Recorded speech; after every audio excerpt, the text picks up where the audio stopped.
ഇത് 4ാമത്തെ chapter 11th നാലാമത്തെ question ഇട്ടിട്ടില്ല. ക്വസ്റ്റ്യൻ ഇട്ടിട്ടുണ്ട്. മാതാജി എന്റെ പേര് വന്നോ? സുധാ സുരേന്ദ്രൻ. ഉണ്ട് മാതാജി.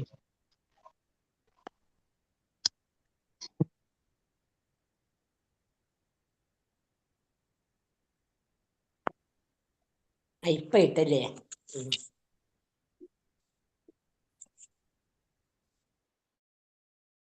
ഹരേ കൃഷ്ണ. ഹരേ കൃഷ്ണ. ഓം നമോ ഭഗവതേ വാസുദേവായ. ഓം നമോ ഭഗവതേ വാസുദേവായ. ഓം നമോ ഭഗവതേ വാസുദേവായ. ഓം അജ്ഞാനതിമിരാന്ധസ്യ ജ്ഞാനാഞ്ജനാശലാകയ ചക്ഷുരുന്മീലിതം യേന തസ്മൈ ശ്രീഗുരവേ നമഃ. നമോ വിഷ്ണുപാദായ കൃഷ്ണപ്രേഷ്ഠായ ഭൂതലേ ശ്രീമതേ ഭക്തിവേദാന്ത സ്വാമിനിധി നാമിനേ. നമസ്തേ സാരസ്വതേ ദേവേ ഗൗരവാണി പ്രചാരിണേ നിർവിശേഷ ശൂന്യവാദി പാശ്ചാത്യ ദേശധാരിണേ. ജയ ശ്രീ കൃഷ്ണ ചൈതന്യ പ്രഭു നിത്യാനന്ദ ശ്രീ അദ്വൈത ഗദാധര ശ്രീവാസാദി ഗൗരഭക്ത വൃന്ദ. ഹരേ കൃഷ്ണ കൃഷ്ണ കൃഷ്ണ ഹരേ ഹരേ, ഹരേ രാമ രാമ രാമ ഹരേ ഹരേ. ഹരേ കൃഷ്ണ. ശ്രീ ശ്രീ രാധാ ഗോവിന്ദ ടെമ്പിൾ ഇസ്കോൺ ബാംഗ്ലൂരിന്റെ ഭഗവത്ഗീത ക്ലാസ്സിലേക്ക് എല്ലാവർക്കും സ്വാഗതം. ഹരേ കൃഷ്ണ. എല്ലാവർക്കും ഹരേ കൃഷ്ണ. അപ്പൊ നമ്മളിന്ന് അധ്യായം 4 തുടങ്ങേണ്ടത് അല്ലെ, അതീന്ദ്രിയ ജ്ഞാനം 4ാമത്തെ അധ്യായം. 3ാമത്തെ അധ്യായത്തിൽ നമ്മൾ എന്താ കണ്ടത് ഇന്നലെ? 3ാമത്തെ അധ്യായത്തിൽ എന്തൊക്കെയാ പറഞ്ഞത് ഇന്നലെ നമ്മള്?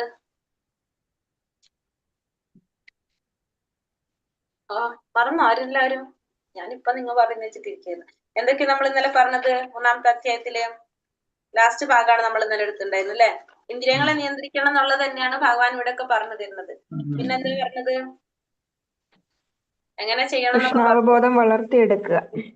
കൃഷ്ണാവബോധം വളർത്തിയെടുക്കുക. പിന്നെ അർജുനൻ ഒരു കാര്യം ചോദിച്ചിട്ടുണ്ടായിരുന്നു അല്ലെ, നമ്മള് എന്ത് ചെയ്യുന്നത്? തെറ്റ് ചെയ്യുന്നത്. തെറ്റെന്നല്ലല്ലോ, എന്തൊരു വേടാണല്ലോ പറഞ്ഞത് അവിടെ. അത് എന്തുകൊണ്ടാണെന്ന് ചോദിച്ചു അല്ലെ. അതിന് ഭഗവാന് യാതൊരു പങ്കില്ലാന്ന് ഭഗവാൻ പറഞ്ഞു തന്നു. ഇഷ്ടമില്ലെങ്കിൽ പോലും പാപം ചെയ്യാൻ കാരണമാകുന്നു. 36ാമത്തെ ശ്ലോകത്തിൽ അർജുനൻ ചോദിച്ചെന്താണ്? തനിക്ക് ഇഷ്ടമില്ലെങ്കിൽ പോലും എന്തുകൊണ്ടാണ് പാപം ചെയ്യാനായിട്ട് പ്രേരിതനാകുന്നത് ചോദിച്ചു. അപ്പൊ ഭഗവാൻ എന്താ അതിന് പറഞ്ഞു കൊടുത്തത്? എന്താണ് കാരണം? അതിന് കാമമാണ് അതിന് കാരണമെന്ന് പറഞ്ഞു. അല്ലാതെ ഭഗവാൻ അവിടെ യാതൊരു പങ്കുമില്ല എന്നുള്ളത് നമ്മൾ പറഞ്ഞു. ഭഗവാന് യാതൊരു പങ്കുമില്ല. അത് ചെയ്യിക്കുന്നത് എങ്ങനെയാണ്? കാമം കൊണ്ട്. നമ്മുടെ ആഗ്രഹങ്ങൾ ഇഹലോകത്തിലെ ശത്രുവാണ്. ഇഹലോകത്തിലെ ശത്രു. അപ്പൊ നമ്മൾ എന്ത് ചെയ്യണം? ഇതിനെ മറികടക്കണം. അതായത് ഇന്ദ്രിയങ്ങൾ, ആഗ്രഹങ്ങളാണല്ലോ നമ്മളെ കൊണ്ട് ഇതൊക്കെ ചെയ്യിക്കുന്നത്. അതുകൊണ്ട് നമ്മൾ എന്ത് ചെയ്യണം? അപ്പൊ നമ്മൾ നിയന്ത്രിക്കേണ്ടത് എന്തിനെയാണ്? ഇന്ദ്രിയങ്ങളെയാണ് നിയന്ത്രിക്കേണ്ടതെന്നുള്ളത് മനസ്സിലായി. അപ്പൊ ആ കാമം ആവരണം ചെയ്യുന്ന രീതികൾ 3 തരത്തിൽ നമ്മൾ കണ്ടു. പുകതീന എന്ന പോലെ, കണ്ണാടി എന്ന പോലെ, ഗർഭാശയം ഭ്രൂണത്തെ എന്ന പോലെ വെച്ചിരിക്കുന്നത് നമുക്ക് മനസ്സിലായി അല്ലെ. അപ്പൊ അത് നമുക്ക് മനസ്സിലായി. അത് കഴിഞ്ഞിട്ട് നമ്മൾ എന്ത് ചെയ്യണം? ഇന്ദ്രിയങ്ങളെ നിയന്ത്രിച്ചുകൊണ്ട് നമുക്ക് എന്ത് സാധിക്കുള്ളൂ? ഈ കാമത്തിനെ മുരടിപ്പിക്കാനായിട്ട് സാധിക്കുള്ളൂ. അപ്പൊ നമുക്ക് അതിനെ എങ്ങനെയാണ് സാധിക്കുന്നത്? അപ്പൊ നമുക്ക് ആദ്യം തന്നെ നമുക്ക് എന്ത് ചെയ്യേണ്ടി വരും? നമ്മള് ആത്മാവിനെ ഭഗവാനുമായിട്ട് കണക്ട് ചെയ്യിപ്പിക്കാൻ നോക്കുക. ഫസ്റ്റ് തന്നെ നമ്മൾ എന്തിനു ശ്രമിക്കുക? സാക്ഷാത്കാരത്തിന് ശ്രമിക്കുക. അപ്പൊ നമ്മളെ ഇന്ദ്രിയങ്ങളും മനസ്സും ബുദ്ധിയും ഒക്കെ നമുക്ക് നിയന്ത്രിക്കാനായിട്ട് തന്നെത്താനെ നമുക്ക് സാധിക്കും. അപ്പൊ നമ്മൾ എന്താ ചെയ്യേണ്ടത്? ഇന്ദ്രിയങ്ങളെ നിയന്ത്രിക്കണമെങ്കിൽ നമുക്ക് എങ്ങനെ സാധിക്കും? കൃഷ്ണാവബോധമായിട്ട് ബന്ധപ്പെടുത്തണം. അല്ലാതെ നമുക്ക് ഇന്ദ്രിയങ്ങളെ നിയന്ത്രിക്കാൻ നമുക്ക് സാധിക്കില്ല. നമ്മള് ഒന്നും എന്താ ചെയ്യണമെന്ന് പറഞ്ഞത് ഈ അധ്യായത്തിൽ ആയിട്ട് പറയുന്നുണ്ട് അല്ലെ. പ്രവൃത്തികളെ പെട്ടെന്ന് ഉപേക്ഷിക്കല്ല വേണ്ടത്. കൃഷ്ണാവബോധം വളർത്തിയെടുത്ത് നമ്മൾ എന്ത് ചെയ്യണം? നിയന്ത്രിക്കണം. എല്ലാത്തിനെയും നിയന്ത്രിക്കാനാണ് നമ്മൾ ശ്രമിക്കേണ്ടത് എന്നാണ് നമുക്ക് ഈ അധ്യായത്തില് 3ാമത്തെ അധ്യായത്തില് പറഞ്ഞു തന്നത്. ഇനി 4ാമത്തെ അധ്യായത്തിൽ എന്താ പറഞ്ഞു തുടങ്ങുന്നത്? അതീന്ദ്രിയ ജ്ഞാനത്തെ കുറിച്ച്. ആരെ കുറിച്ചാണ് അവിടെ പറയുന്നത്? അപ്പൊ അതീന്ദ്രിയ ജ്ഞാനം ഭഗവാനെ കുറിച്ചാണ് ഇവിടെ പറഞ്ഞു തരുന്നത് അല്ലെ. ഭഗവാനെ കുറിച്ചാണ് ഈ 4ാമത്തെ അധ്യായത്തില് ഭഗവാനെ കുറിച്ച് പറയുന്നതാണ് 4ാമത്തെ അധ്യായം. നമുക്ക് നോക്കാം. നമ്മുടെ കണ്ടിട്ടുണ്ടായിരുന്നു നിങ്ങള്? കണ്ടിട്ടുണ്ടായിരുന്നു. ഫില്ല് ചെയ്യാനായിട്ട് മാതാജി അതിനകത്ത് റൗണ്ട് എന്ന് ചോദിച്ചേക്കുന്ന എന്തുവാണ്? ഇതാണോ? ജപിക്കുന്ന റൗണ്ട് ആയിരിക്കും. എത്ര റൗണ്ട്? ജപിക്കുന്നത്. പിന്നെ അതില് എന്താ പറയുക, വേറൊരു കാര്യം കൂടി ചോദിച്ചിട്ടുണ്ട്. ലാസ്റ്റ് ഭാഗത്ത് സർവീസിനെ കുറിച്ചാണ് ചോദിച്ചിട്ടുണ്ട്. അത് നിങ്ങൾ ഫില്ല് ചെയ്തില്ലെങ്കിലും കുഴപ്പമില്ല. ചെയ്യാൻ ആഗ്രഹമുള്ളവർ ചെയ്യാം, അല്ലെങ്കിൽ നമുക്ക് വിരോധമില്ല. കാരണം അത് മറ്റുള്ള ക്ലാസ്സിൽ ആ ഫോം തന്നെ നിങ്ങൾക്ക് ഇട്ടതുകൊണ്ടാണ് അത് വന്നിരിക്കുന്നത് കേട്ടോ. മാതാജി അത് ഇല്ലെങ്കിൽ ആക്സെപ്റ്റ് ചെയ്യുന്നില്ല, അത് കൊടുത്തില്ലെങ്കിൽ. ചെയ്യാം, അതില്ലാണ്ട് പറ്റുന്നില്ലേ? ഇല്ല, അത് ചില ക്വസ്റ്റ്യൻസ് റിക്വയർഡ് ആണെന്ന് പറയുന്നുണ്ട്. ഓഹോ, മാല ജപിക്കാൻ തുടങ്ങിയിട്ടില്ലെങ്കിൽ അതിലെന്ത് ഫില്ല് ചെയ്യാൻ പറ്റും? മാല ജപിക്കാൻ തുടങ്ങണം. ആരാണ് ദർശന മാതാജി ഉണ്ടോ ചോദിച്ചത്? അതെ അതെ. വിരലുമ ജപിക്കും ഇപ്പൊ തൽക്കാലം, കയ്യുമ്മല് കേട്ടോ. ഫസ്റ്റ് ഞാൻ പറഞ്ഞില്ലേ, മാല മേടിക്കാൻ സാധിച്ചില്ലെങ്കിൽ മാല കിട്ടണ വരെ വെയിറ്റ് ചെയ്യാൻ നിൽക്കണ്ട. നമ്മള് കയ്യുമ്മല് എണ്ണി ജപിക്കുക. മാതാജി ഞാൻ അങ്ങനെ മാല വാങ്ങിയിട്ടേ ഉള്ളൂ. മാല വാങ്ങുന്നവരെ, കാരണം മാല കിട്ടുന്നവരെ വെയിറ്റ് ചെയ്യരുത് നമ്മള്. കാരണം നമ്മളെ ഉള്ള സമയം നമ്മൾ ഉപയോഗിക്കണം. നാളത്തെ കാര്യം നമുക്ക് പറയാൻ പറ്റില്ല. ഇപ്പൊ നമുക്ക് ചെയ്യാൻ പറ്റുന്നത് നമ്മൾ ചെയ്യാം. നാളത്തെ നമുക്ക് പറയാൻ പറ്റില്ല ഒന്നും, അല്ലെ? അപ്പൊ പറ്റുന്ന പോലെ നമ്മൾ ചെയ്യാം. വിരലുമേൽ 1, 2, 3, 4 ഓരോ വിരലുമേൽ 4 എണ്ണം എടുക്കുക. ഈ വെട്ട് ഭാഗങ്ങളില്ലേ, അങ്ങനെ എണ്ണം നമുക്ക്. അങ്ങനെ നമുക്ക് എല്ലാത്തുമേലും കിട്ടും 4 എണ്ണം. അപ്പൊ 20 എണ്ണം കിട്ടും. അങ്ങനെ 5 പ്രാവശ്യം ചെയ്താല് നമുക്ക് 100 പ്രാവശ്യമായി. പിന്നെ 8 പ്രാവശ്യം കൂടി എടുത്തു കഴിഞ്ഞാൽ 108. മാല കിട്ടുന്നവരെ അങ്ങനെ ചെയ്യാം. പക്ഷെ ഇത് ചെയ്ത് ശീലായി കഴിഞ്ഞാൽ നമുക്ക് ഭയങ്കര എളുപ്പത്തിൽ തോന്നും. ഇതാണ് എളുപ്പം, എനിക്ക് മാല കിട്ടുമ്പോ ഇത് നിർത്തണം, അത് ശ്രദ്ധിക്കണം. മാല കിട്ടുമ്പോ നമുക്ക് ഇത് എളുപ്പം തോന്നും കുറച്ച് കഴിയുമ്പോ ചെയ്യാനായിട്ട്. പക്ഷെ ഇപ്പൊ മാതാജി അങ്ങനെ ചെയ്തോളൂ കേട്ടോ. നാമം ജപം തുടങ്ങി.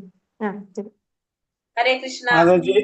മാതാജി അതില് വിവിധ തരം ഏതെങ്കിലും സർവീസുകൾ നമ്മൾ ചെയ്യണ്ടോ ചോദിക്കുന്നത് ലാസ്റ്റ് ക്വസ്റ്റ്യൻ.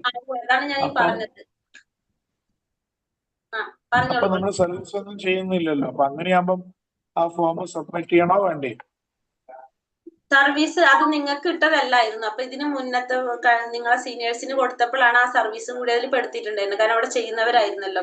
അപ്പൊ നിങ്ങളിപ്പോ തൽക്കാലം ആ സർവീസിന്റെ ഫോം ഭാഗം ഫില്ല് ചെയ്യാണ്ട് ഇടാൻ പറ്റുന്നില്ല എന്നല്ല പറയണത്. ഇടാൻ പറ്റുന്നുണ്ടോ അങ്ങനെ?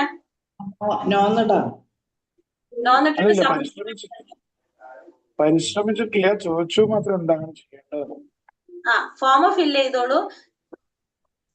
അപ്പൊ അവിടെ നോന്ന് കൊടുക്കാൻ പറ്റണമെങ്കിൽ അങ്ങനെ എഴുതാം.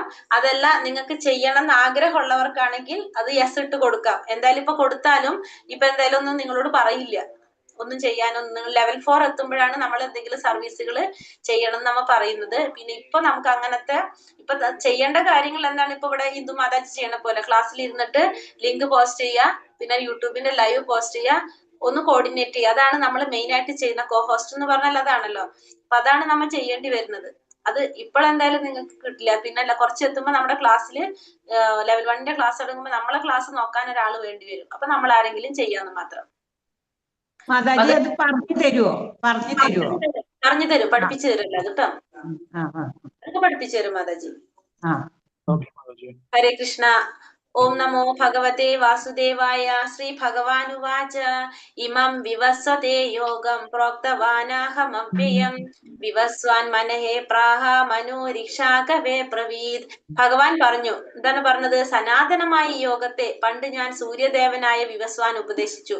വിവസ്വാൻ മനുഷ്യവംശ പിതാവായ മനുവിനും മനു ഇക്ഷ്വാകുവിനും ഉപദേശിച്ചു. അപ്പൊ ഭഗവാൻ പറയാണ്, സനാതനമായ യോഗം, സനാതനമായ യോഗത്തെ പണ്ട് ഞാൻ ആർക്ക് ഉപദേശിച്ചു കൊടുത്തിട്ടുണ്ടായിരുന്നു?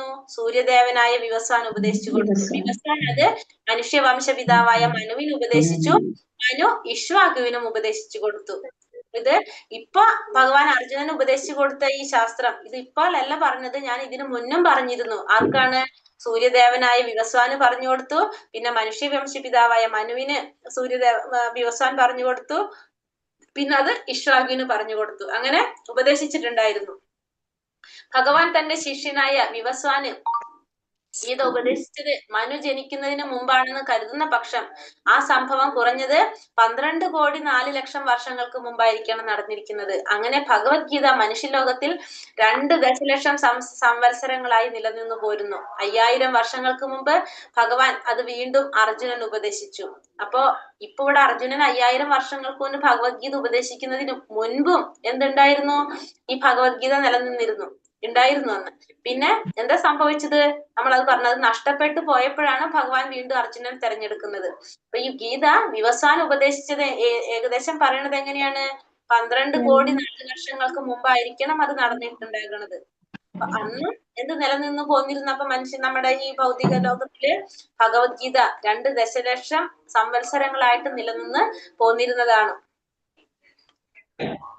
ഏവം പരമ്പരാ പ്രാപ്തം ഇമം രാജർഷയോ വിദുഹു സകാലേ നേഹ മഹതാ യോഗോ നഷ്ടാ പരം തപ.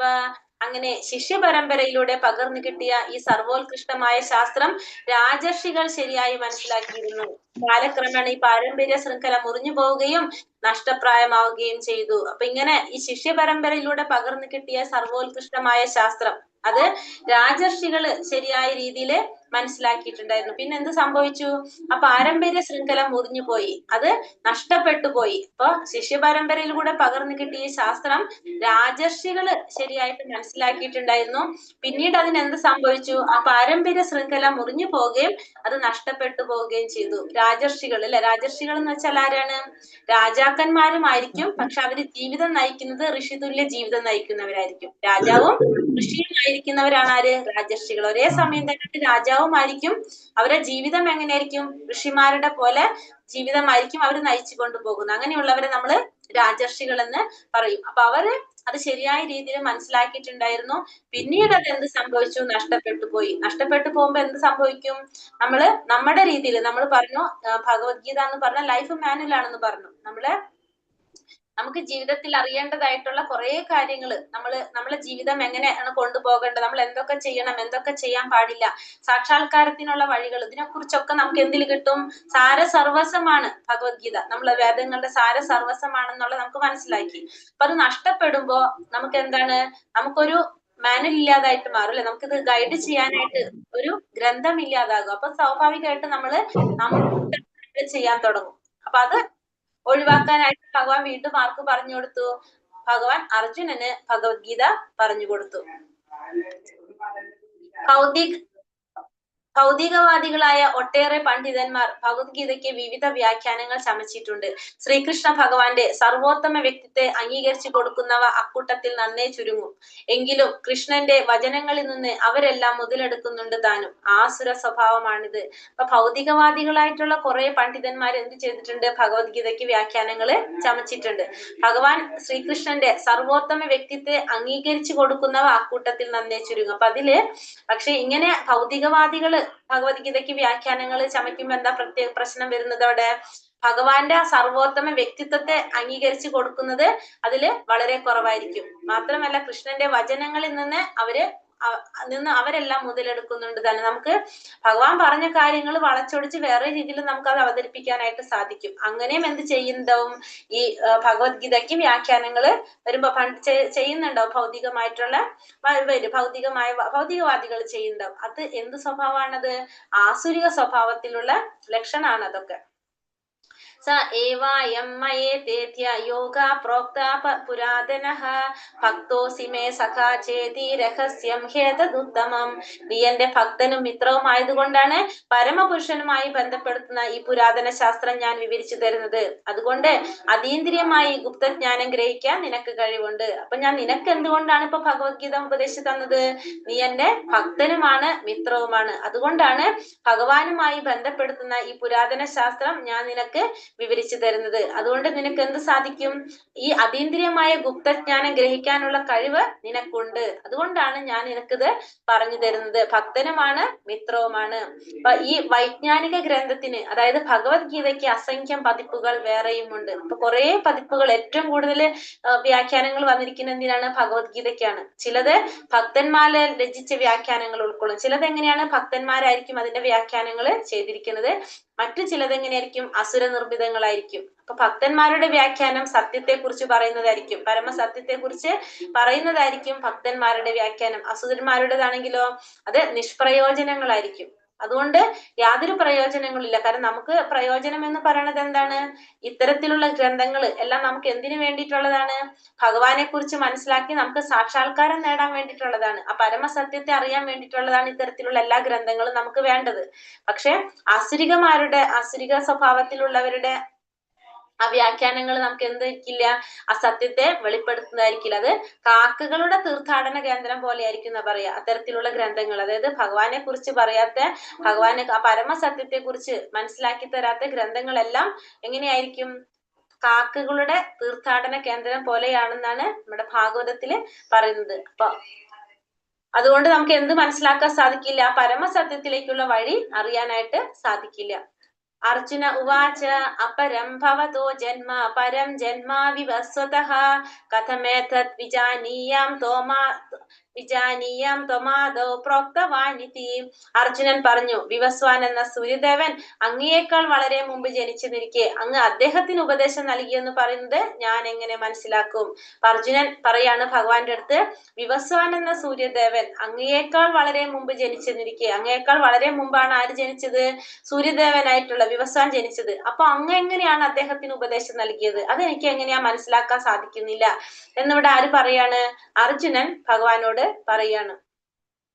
കൃഷ്ണന്റെ അർജുനൻ ഇതൊക്കെ മാതാജി, അർജുനൻ ഇതൊക്കെ നമ്മൾക്ക് വേണ്ടിയായിരിക്കും ചോദിക്കുന്നത്. ചെയ്യുന്നത്. അതെ അതെ, അർജുനൻ ശരിക്കും അർജുന ആരാണ്? അറിയാവുന്നതാണല്ലോ. അതെ, അർജുനൻ ശരിക്കും മുക്താത്മാവാണ്.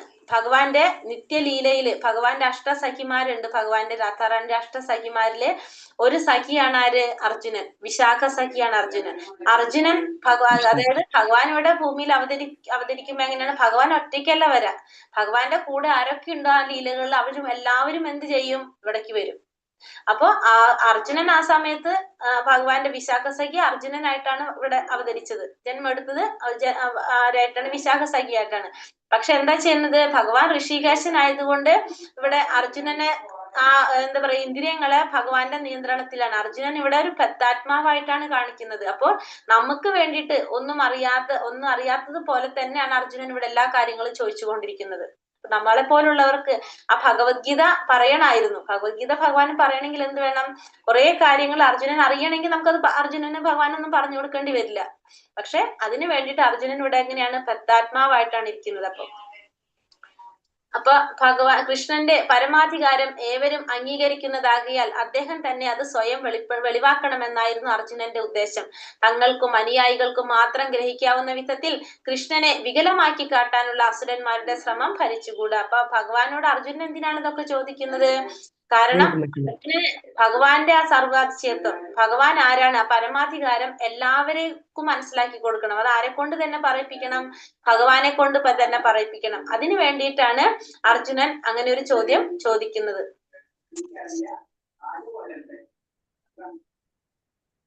ശ്രീ ഭഗവാനുവാച ബഹൂനി മേ വ്യതീതാനി ജന്മാനി തവ ചാർജുന താന്യഹം വേദ സർവാണി ന ത്വം വേദ പരം തപ.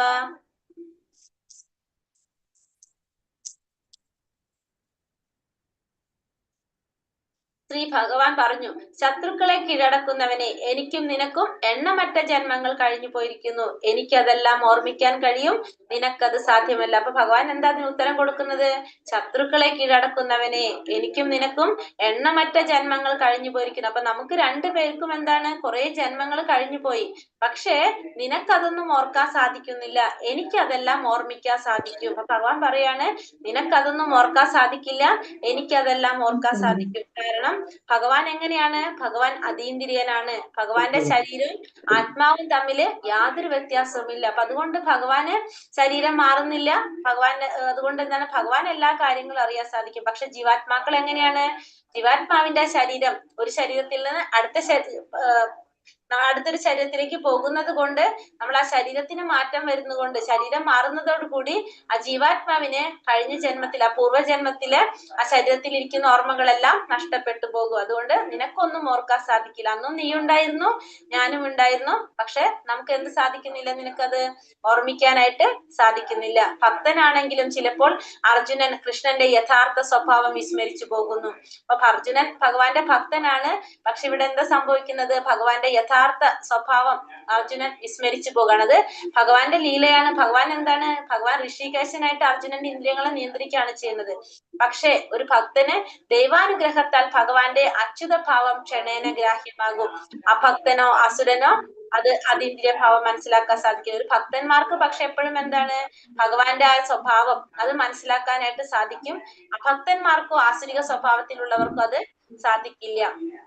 ഇനി ഭഗവാൻ എന്താ പറയണത്? അചോപി സന്യവ്യായാത്മാ ഭൂതാനാമീശ്വരോപി സൻ പ്രകൃതിം സ്വാമധിഷ്ഠായ സംഭവാമ്യാത്മമായയ. എനിക്ക് പിറവിയില്ല, എന്റെ അതീന്ദ്രിയമായ ശരീരത്തിന് നാശം നേരിടുകയില്ല, ജീവജാലങ്ങൾക്കെല്ലാം അധിപതിയാണ് ഞാൻ. എന്നിരിക്കലും യുഗം തോറും എന്റെ ആദിമവും അതീന്ദ്രിയവുമായ രൂപത്തിൽ ഞാൻ അവതരിക്കുന്നു. അപ്പൊ അർജുനനോട് ഭഗവാൻ പറയാണ്, എനിക്ക് എന്തില്ല? എനിക്ക് പിറവിയില്ല, എനിക്ക് ജനന മരണങ്ങളില്ല. എന്റെ അതീന്ദ്രിയമായ ശരീരത്തിനാണെങ്കിലോ ഒരിക്കലും നാശം സംഭവിക്കുന്നുമില്ല. എല്ലാ ജീവജാലങ്ങളുടെയും അധിപതിയാണ് ഞാൻ. പിന്നെ എന്നിരിക്കലും യുഗം തോറും ഞാൻ അവതരിച്ചു കൊണ്ടിരിക്കും. ഓരോ യുഗത്തിലും ഞാൻ അവതരിക്കും. എന്റെ ആദിമവും അതീന്ദ്രിയമായ രൂപത്തില് ഞാൻ അവതരിച്ചു കൊണ്ടിരിക്കും. അപ്പൊ ഓരോ യുഗത്തിലും ഭഗവാൻ അവതരിക്കും. ഭഗവാന്റെ ആദിമവുമായിട്ടുള്ള അതീന്ദ്രിയമായ രൂപത്തില് ഭഗവാൻ അവതരിക്കും. ഒന്നുകിൽ ഭഗവാൻ സ്വയം വരും, അല്ലെങ്കിൽ ഭഗവാന്റെ പ്രതിനിധികളെ അയക്കും. പക്ഷെ എന്നിരുന്നാലും എന്താണ്, ഭഗവാൻ അവതരിച്ചു കൊണ്ടേയിരിക്കും. സൂര്യൻ ഉദിക്കുകയും നമ്മുടെ കൺമുന്നിലൂടെ നീങ്ങി ഒടുവിൽ അസ്തമിക്കുകയും ചെയ്യുന്നത് പോലെയുള്ള അദ്ദേഹത്തിന്റെ ആവിർഭാവ തിരോഭാവങ്ങൾ. അപ്പൊ എങ്ങനെയാണ് ഭഗവാന്റെ ആവിർഭാവവും തിരോഭാവവും വരുന്നത്? നമ്മൾ സൂര്യൻ ഉദിക്കും, അത് കഴിഞ്ഞിട്ട് സൂര്യൻ അസ്തമിക്കും. നമ്മളെ കണ്ണിൽ കാണുന്നില്ല, സൂര്യൻ അവിടെ ഉണ്ടാവും, പക്ഷെ നമുക്കത് കാണാൻ സാധിക്കുന്നില്ല. അതേപോലെ തന്നെയാണ് എന്ത് ഭഗവാന്റെ ആവിർഭാവവും തിരോഭാവമൊക്കെ നടക്കുന്നത്. സൂര്യൻ ദൃഷ്ടിയിൽ നിന്ന് മറയുമ്പോൾ അസ്തമിച്ചു എന്നും കൺമുന്നിൽ നിൽക്കുമ്പോൾ ചക്രവാളത്തിലുണ്ടെന്ന് നമുക്ക് തോന്നും. വാസ്തവത്തിൽ സൂര്യൻ എന്താണ്? സ്വസ്ഥാനത്ത് തന്നെയാണ്. അപ്പൊ സൂര്യൻ എപ്പോഴും അവിടെ തന്നെയുണ്ട്. പക്ഷെ നമുക്ക് എങ്ങനെയാ മനസ്സിലാകണത്? സൂര്യൻ കണ്ണിൽ നിന്ന് മറയുമ്പോൾ നമുക്ക് തോന്നും സൂര്യൻ അസ്തമിച്ചു, പക്ഷെ അപ്പുറത്തെ സ്ഥലത്ത് സൂര്യൻ അവിടെ ഉദിച്ചിരിക്കുകയായിരിക്കും. അപ്പോഴും സൂര്യൻ അവിടെ തന്നെ ഉണ്ട്. ഇവിടെ നമുക്ക് എന്താ തോന്നുന്നത്? സൂര്യൻ ഇല്ല, സൂര്യൻ പോയി എന്ന് വിചാരിക്കും നമ്മള്. നമ്മുടെ കൺമുന്നില് നിൽക്കുമ്പോൾ ചക്രവാളത്തിലുണ്ടെന്നും ഇല്ലെന്നും തോന്നും. ഇപ്പൊ നമ്മളിവിടെ എന്താണ്? കലിയുഗം നടക്കാണ്. നമുക്കിവിടെ കലിയുഗാണ്.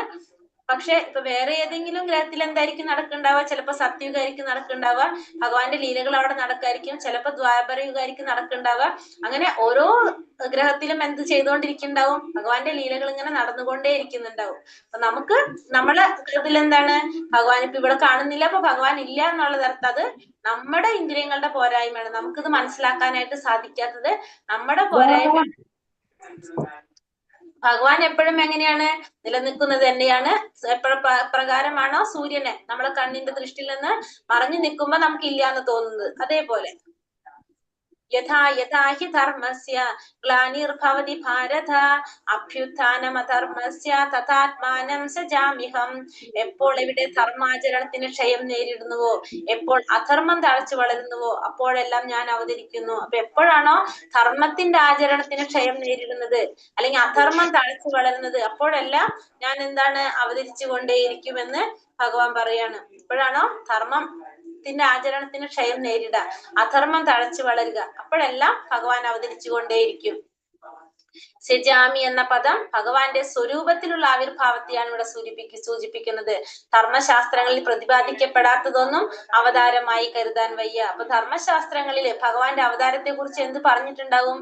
ശാസ്ത്രങ്ങളിൽ പറഞ്ഞിട്ടുണ്ടാവും. അല്ലാതെ പെട്ടെന്നൊരു ദിവസം കൊണ്ട് വരുന്നതല്ല ഭഗവാന്റെ അവതാരം. നമ്മുടെ ശാസ്ത്രങ്ങളില് അതിനെ കുറിച്ച് പറഞ്ഞിട്ടുണ്ടാവും. ഇപ്പൊ നമുക്കറിയാം ഇനി ഒരു അവതാരം നമ്മൾ പ്രതീക്ഷിച്ചിരിക്കുന്നുണ്ട് അല്ലെ? കലിയുഗത്തില് കൽക്കി അവതാരത്തെ കുറിച്ച് നമുക്കിപ്പോ ഈ ഭാഗവതത്തിൽ എത്രയോ മുന്നേ എഴുതിപ്പോയതാണ് ഭാഗവതം. അതില് പറഞ്ഞിട്ടുണ്ട് ഭഗവാൻ കൽക്കിയായിട്ട് ഭഗവാൻ അവതരിക്കുന്നുള്ളത്.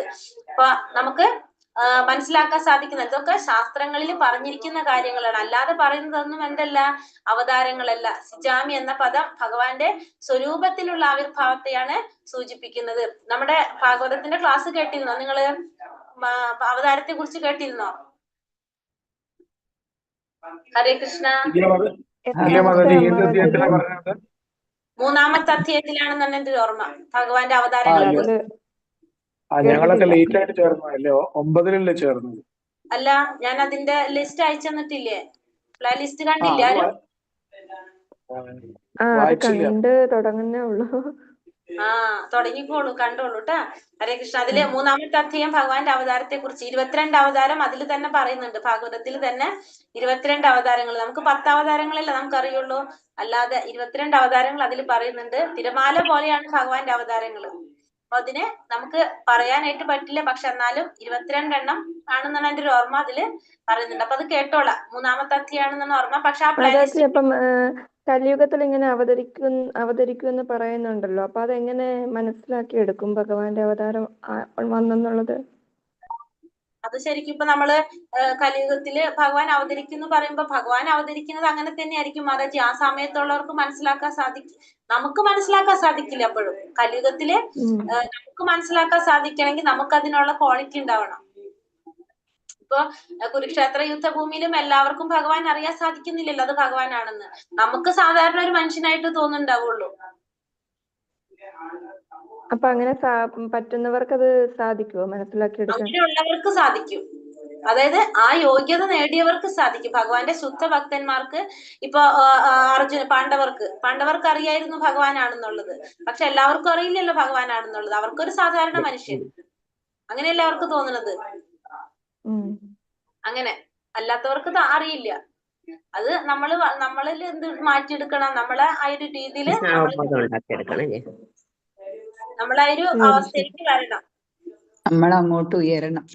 അതെ, ഉയരണം. അതെ, ഉയരണം നമ്മള്. അങ്ങനെ നമുക്ക് അറിയാനായിട്ട് സാധിക്കുന്നുണ്ടാവുള്ളൂ. കേട്ടോളാം, ഭാഗവതത്തിന്റെ ആ ക്ലാസ് കേട്ടോളാം. ആ പ്ലേലിസ്റ്റ് അത് നിങ്ങൾക്ക് വേണ്ടിയിട്ടാണ് ഞാൻ അത് സെപ്പറേറ്റ് ആക്കിയിട്ടത്. അത് ഇതുവരെ നിങ്ങൾ ആരും കേട്ടിട്ടില്ല അല്ലെ?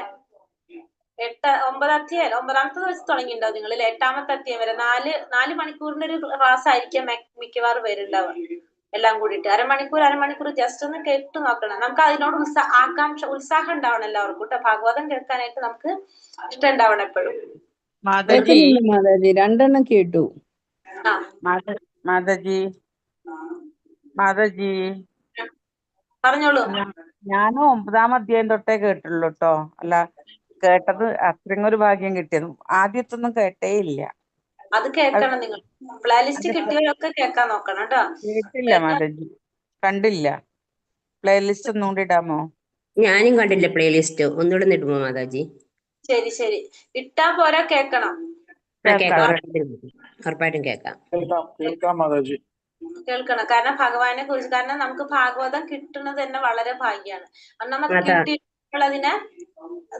അത് കിട്ടുമ്പോ നമ്മൾ അതിനൊന്ന് മാനിക്കേണ്ട, നമ്മളത് ചെയ്യണം ശരിക്കും കേട്ടിട്ട്. കാരണം ഇപ്പൊ സമയം നമുക്ക് എല്ലാവർക്കും അറിയാം, ശരിയായിരിക്കും, കുറെ കാര്യങ്ങൾ ഉണ്ടാവും.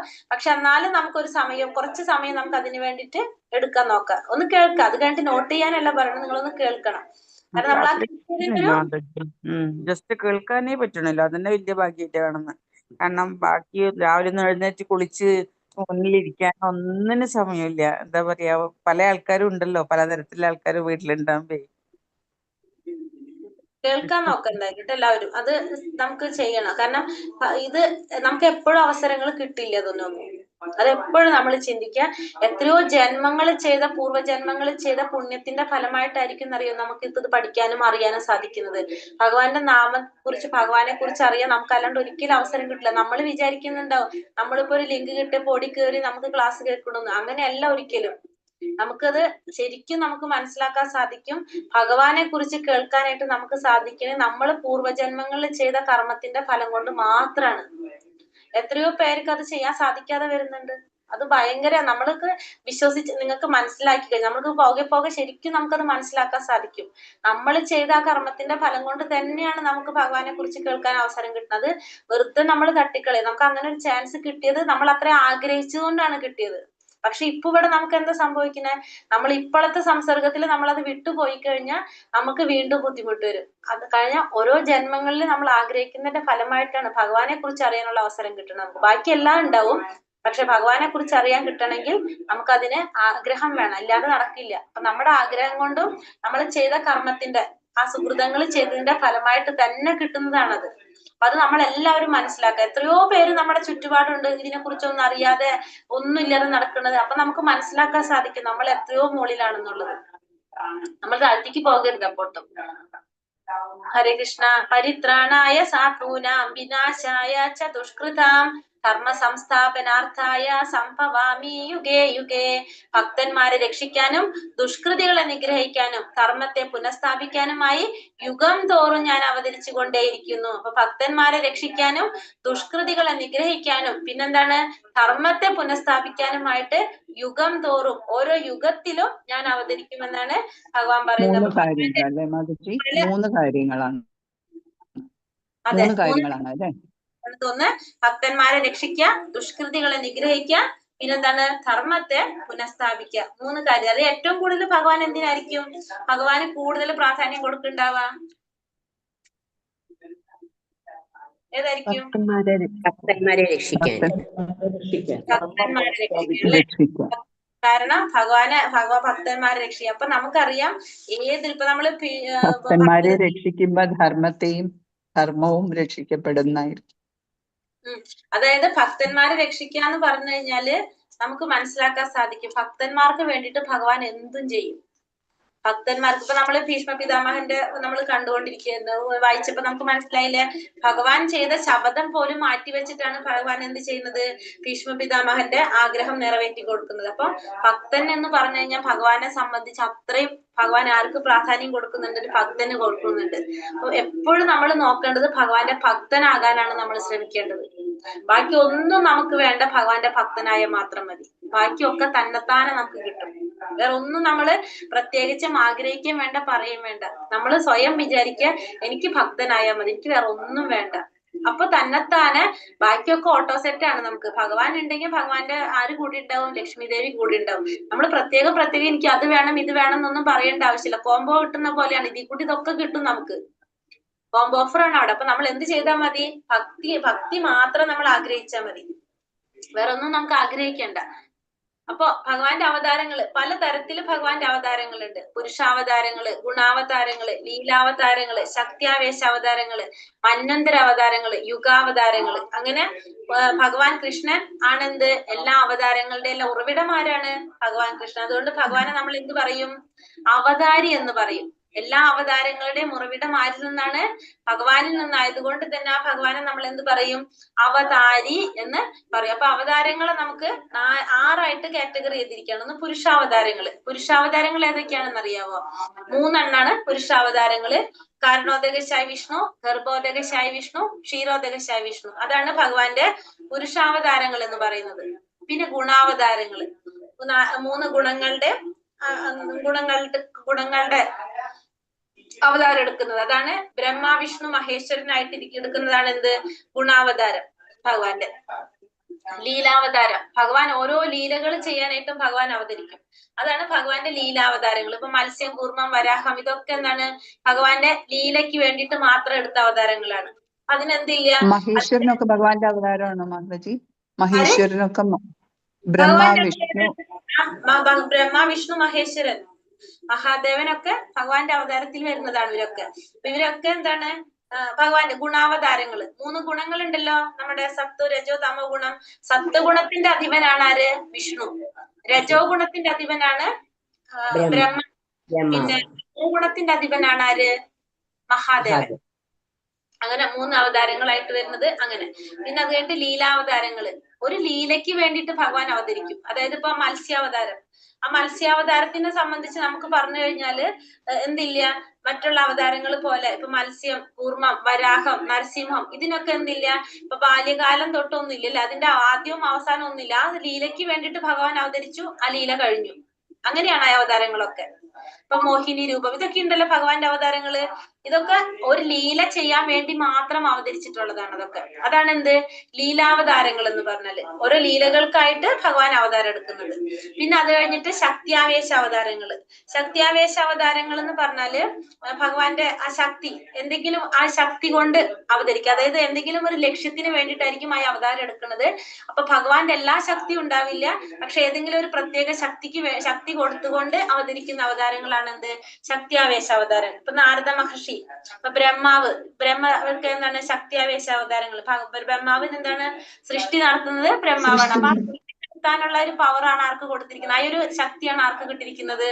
ഭഗവാന്റെ ബ്രഹ്മാവിന് കിട്ടിയിരിക്കുന്നത്. അപ്പൊ ശക്തിയാവേശ അവതാരാണ്. ഇപ്പൊ ബ്രഹ്മാവ് തന്നെ എന്തിലും വരുന്നുണ്ട്, ഗുണാവതാരത്തിലും വരുന്നുണ്ട്. അപ്പൊ ഈ അവതാരങ്ങൾ അവിടെ ഇവിടെയൊക്കെ പറയും, പക്ഷെ ശക്തിയാവേശത്തിലും വരും, ഗുണാവതാരത്തിലും വരും ബ്രഹ്മാവ്. അപ്പൊ അതേപോലെ തന്നെ ഇപ്പൊ മന്വന്തരത്തിൽ വരുന്നത്, ഓരോ മന്വന്തരങ്ങളിലും അവൻ അവതരിക്കും. അപ്പൊ ആ മന്വന്തരത്തിൽ വരുന്ന അവതാരം ചിലപ്പോ ലീലാവതാരത്തിലുള്ളതായിരിക്കാം. കാരണം ആ ലീല നടക്കുന്നത് ആ മന്വന്തരത്തിലാണെങ്കിൽ അതിലും പറയും നമ്മള്. പിന്നെന്താണ്, ചിലപ്പോ ആ സമയത്ത് ശക്തിയാവേശ അവതാരമായിട്ടുണ്ടാവാം, അപ്പൊ അതും അതിൽ വരും. അപ്പൊ അങ്ങനെ മന്വന്തരങ്ങൾ, ഓരോ മന്വന്തരങ്ങളിലും ഭഗവാൻ അവതരിക്കുന്നുണ്ട്. പിന്നെ വന്നിട്ട് എന്താണ്, യുഗാവതാരം. അതേപോലെ തന്നെ ഓരോ യുഗത്തിലും ഭഗവാന്റെ അവതാരങ്ങളുണ്ട്. ഇപ്പൊ നമുക്കറിയാം, ഇപ്പൊ സത്യയുഗത്തില് ഭഗവാന്റെ അവതാരം ഏതാണ്, നരസിംഹ ഭഗവാനായിട്ട് അവതരിച്ചു. ത്രേതായുഗത്തിൽ വന്നു, ത്രേതായുഗത്തില് ശ്രീരാമനായിട്ട് വന്നു അല്ലെ. പിന്നെ ദ്വാപരയുഗത്തിൽ ഭഗവാൻ സ്വയം വന്നു, ശ്രീകൃഷ്ണനായിട്ട് വന്നു. അങ്ങനെ ഇപ്പൊ കലിയുഗത്തില് ഭഗവാന്റെ ഒരു അവതാരം വന്നു പോയി, ഏതാണ്, ചൈതന്യ മഹാപ്രഭു. ചൈതന്യ മഹാപ്രഭു. രഹസ്യ അവതാരം. അതല്ലാതെ ഒരു അവതാരം വന്നിട്ടുണ്ടല്ലോ, ഉണ്ടായിരുന്നല്ലോ, കൽക്കിയോ? കരിക്ക് വരാനുള്ളൂ, ബുദ്ധൻ, ശ്രീബുദ്ധന്റെ അവതാരം വന്നില്ലേ കലിയുഗത്തില്. അപ്പൊ അങ്ങനെ ഭഗവാന്റെ അവതാരങ്ങൾ ഇങ്ങനെ എന്താണ്, ഇതൊക്കെ നമ്മളെ ഭാഗവതത്തിൽ പറഞ്ഞിരിക്കുന്നതാണ്. ഭാഗവതം എഴുതുമ്പോ ഇതൊന്നും ഈ സമയമൊന്നും എത്തിയിട്ടില്ല ഭാഗവതത്തിന്റെ രചന വരുമ്പോ അല്ലെ. പക്ഷെ എന്താണ്, ഈ അവതാരങ്ങളെ കുറിച്ചെല്ലാം അതിൽ പറഞ്ഞിട്ടുണ്ട്. ഇപ്പൊ ഭാഗവതത്തിൽ വായിക്കുമ്പോ നമുക്കറിയാം, എന്താണ് പറഞ്ഞത്, ഇപ്പോ ഏതാണ്, ബുദ്ധാവതാരം. ആ സമയത്ത് ബുദ്ധാവതാരം വന്നിട്ടില്ല. അപ്പൊ ബുദ്ധൻ അവതരിക്കും എന്ന് പറഞ്ഞിട്ടാണ് എന്തിൽ പറയുന്നത്, ഭാഗവതത്തിൽ പറയുന്നത്. പക്ഷെ നമ്മളിപ്പോ നമുക്കറിയാം ബുദ്ധന്റെ അവതാരമൊക്കെ കഴിഞ്ഞു പോയിട്ടുണ്ട് എന്നുള്ളത്. അങ്ങനെ അപ്പൊ ഓരോ സമയത്തും ഭഗവാൻ അവതരിക്കും. അപ്പൊ 6 തരത്തിൽ നമുക്ക് അവതാരങ്ങളെ തിരിക്കാം, കാറ്റഗറി ഇടാം. പുരുഷാവതാരം, ഗുണാവതാരം, ലീലാവതാരം, ശക്തിയാവേശാവതാരം, മന്വന്തരാവതാരം, യുഗാവതാരം. അങ്ങനെ 6 തരത്തില് ഭഗവാന്റെ അവതാരങ്ങളെ കുറിച്ച് നമുക്ക് പറയാം. മാധവജി, നരസിംഹാവതാരം ശക്തിയാവേശ അവതാരമാണോ? ലീലാവതാരാണ് മാതാജി. ഓ ശരി.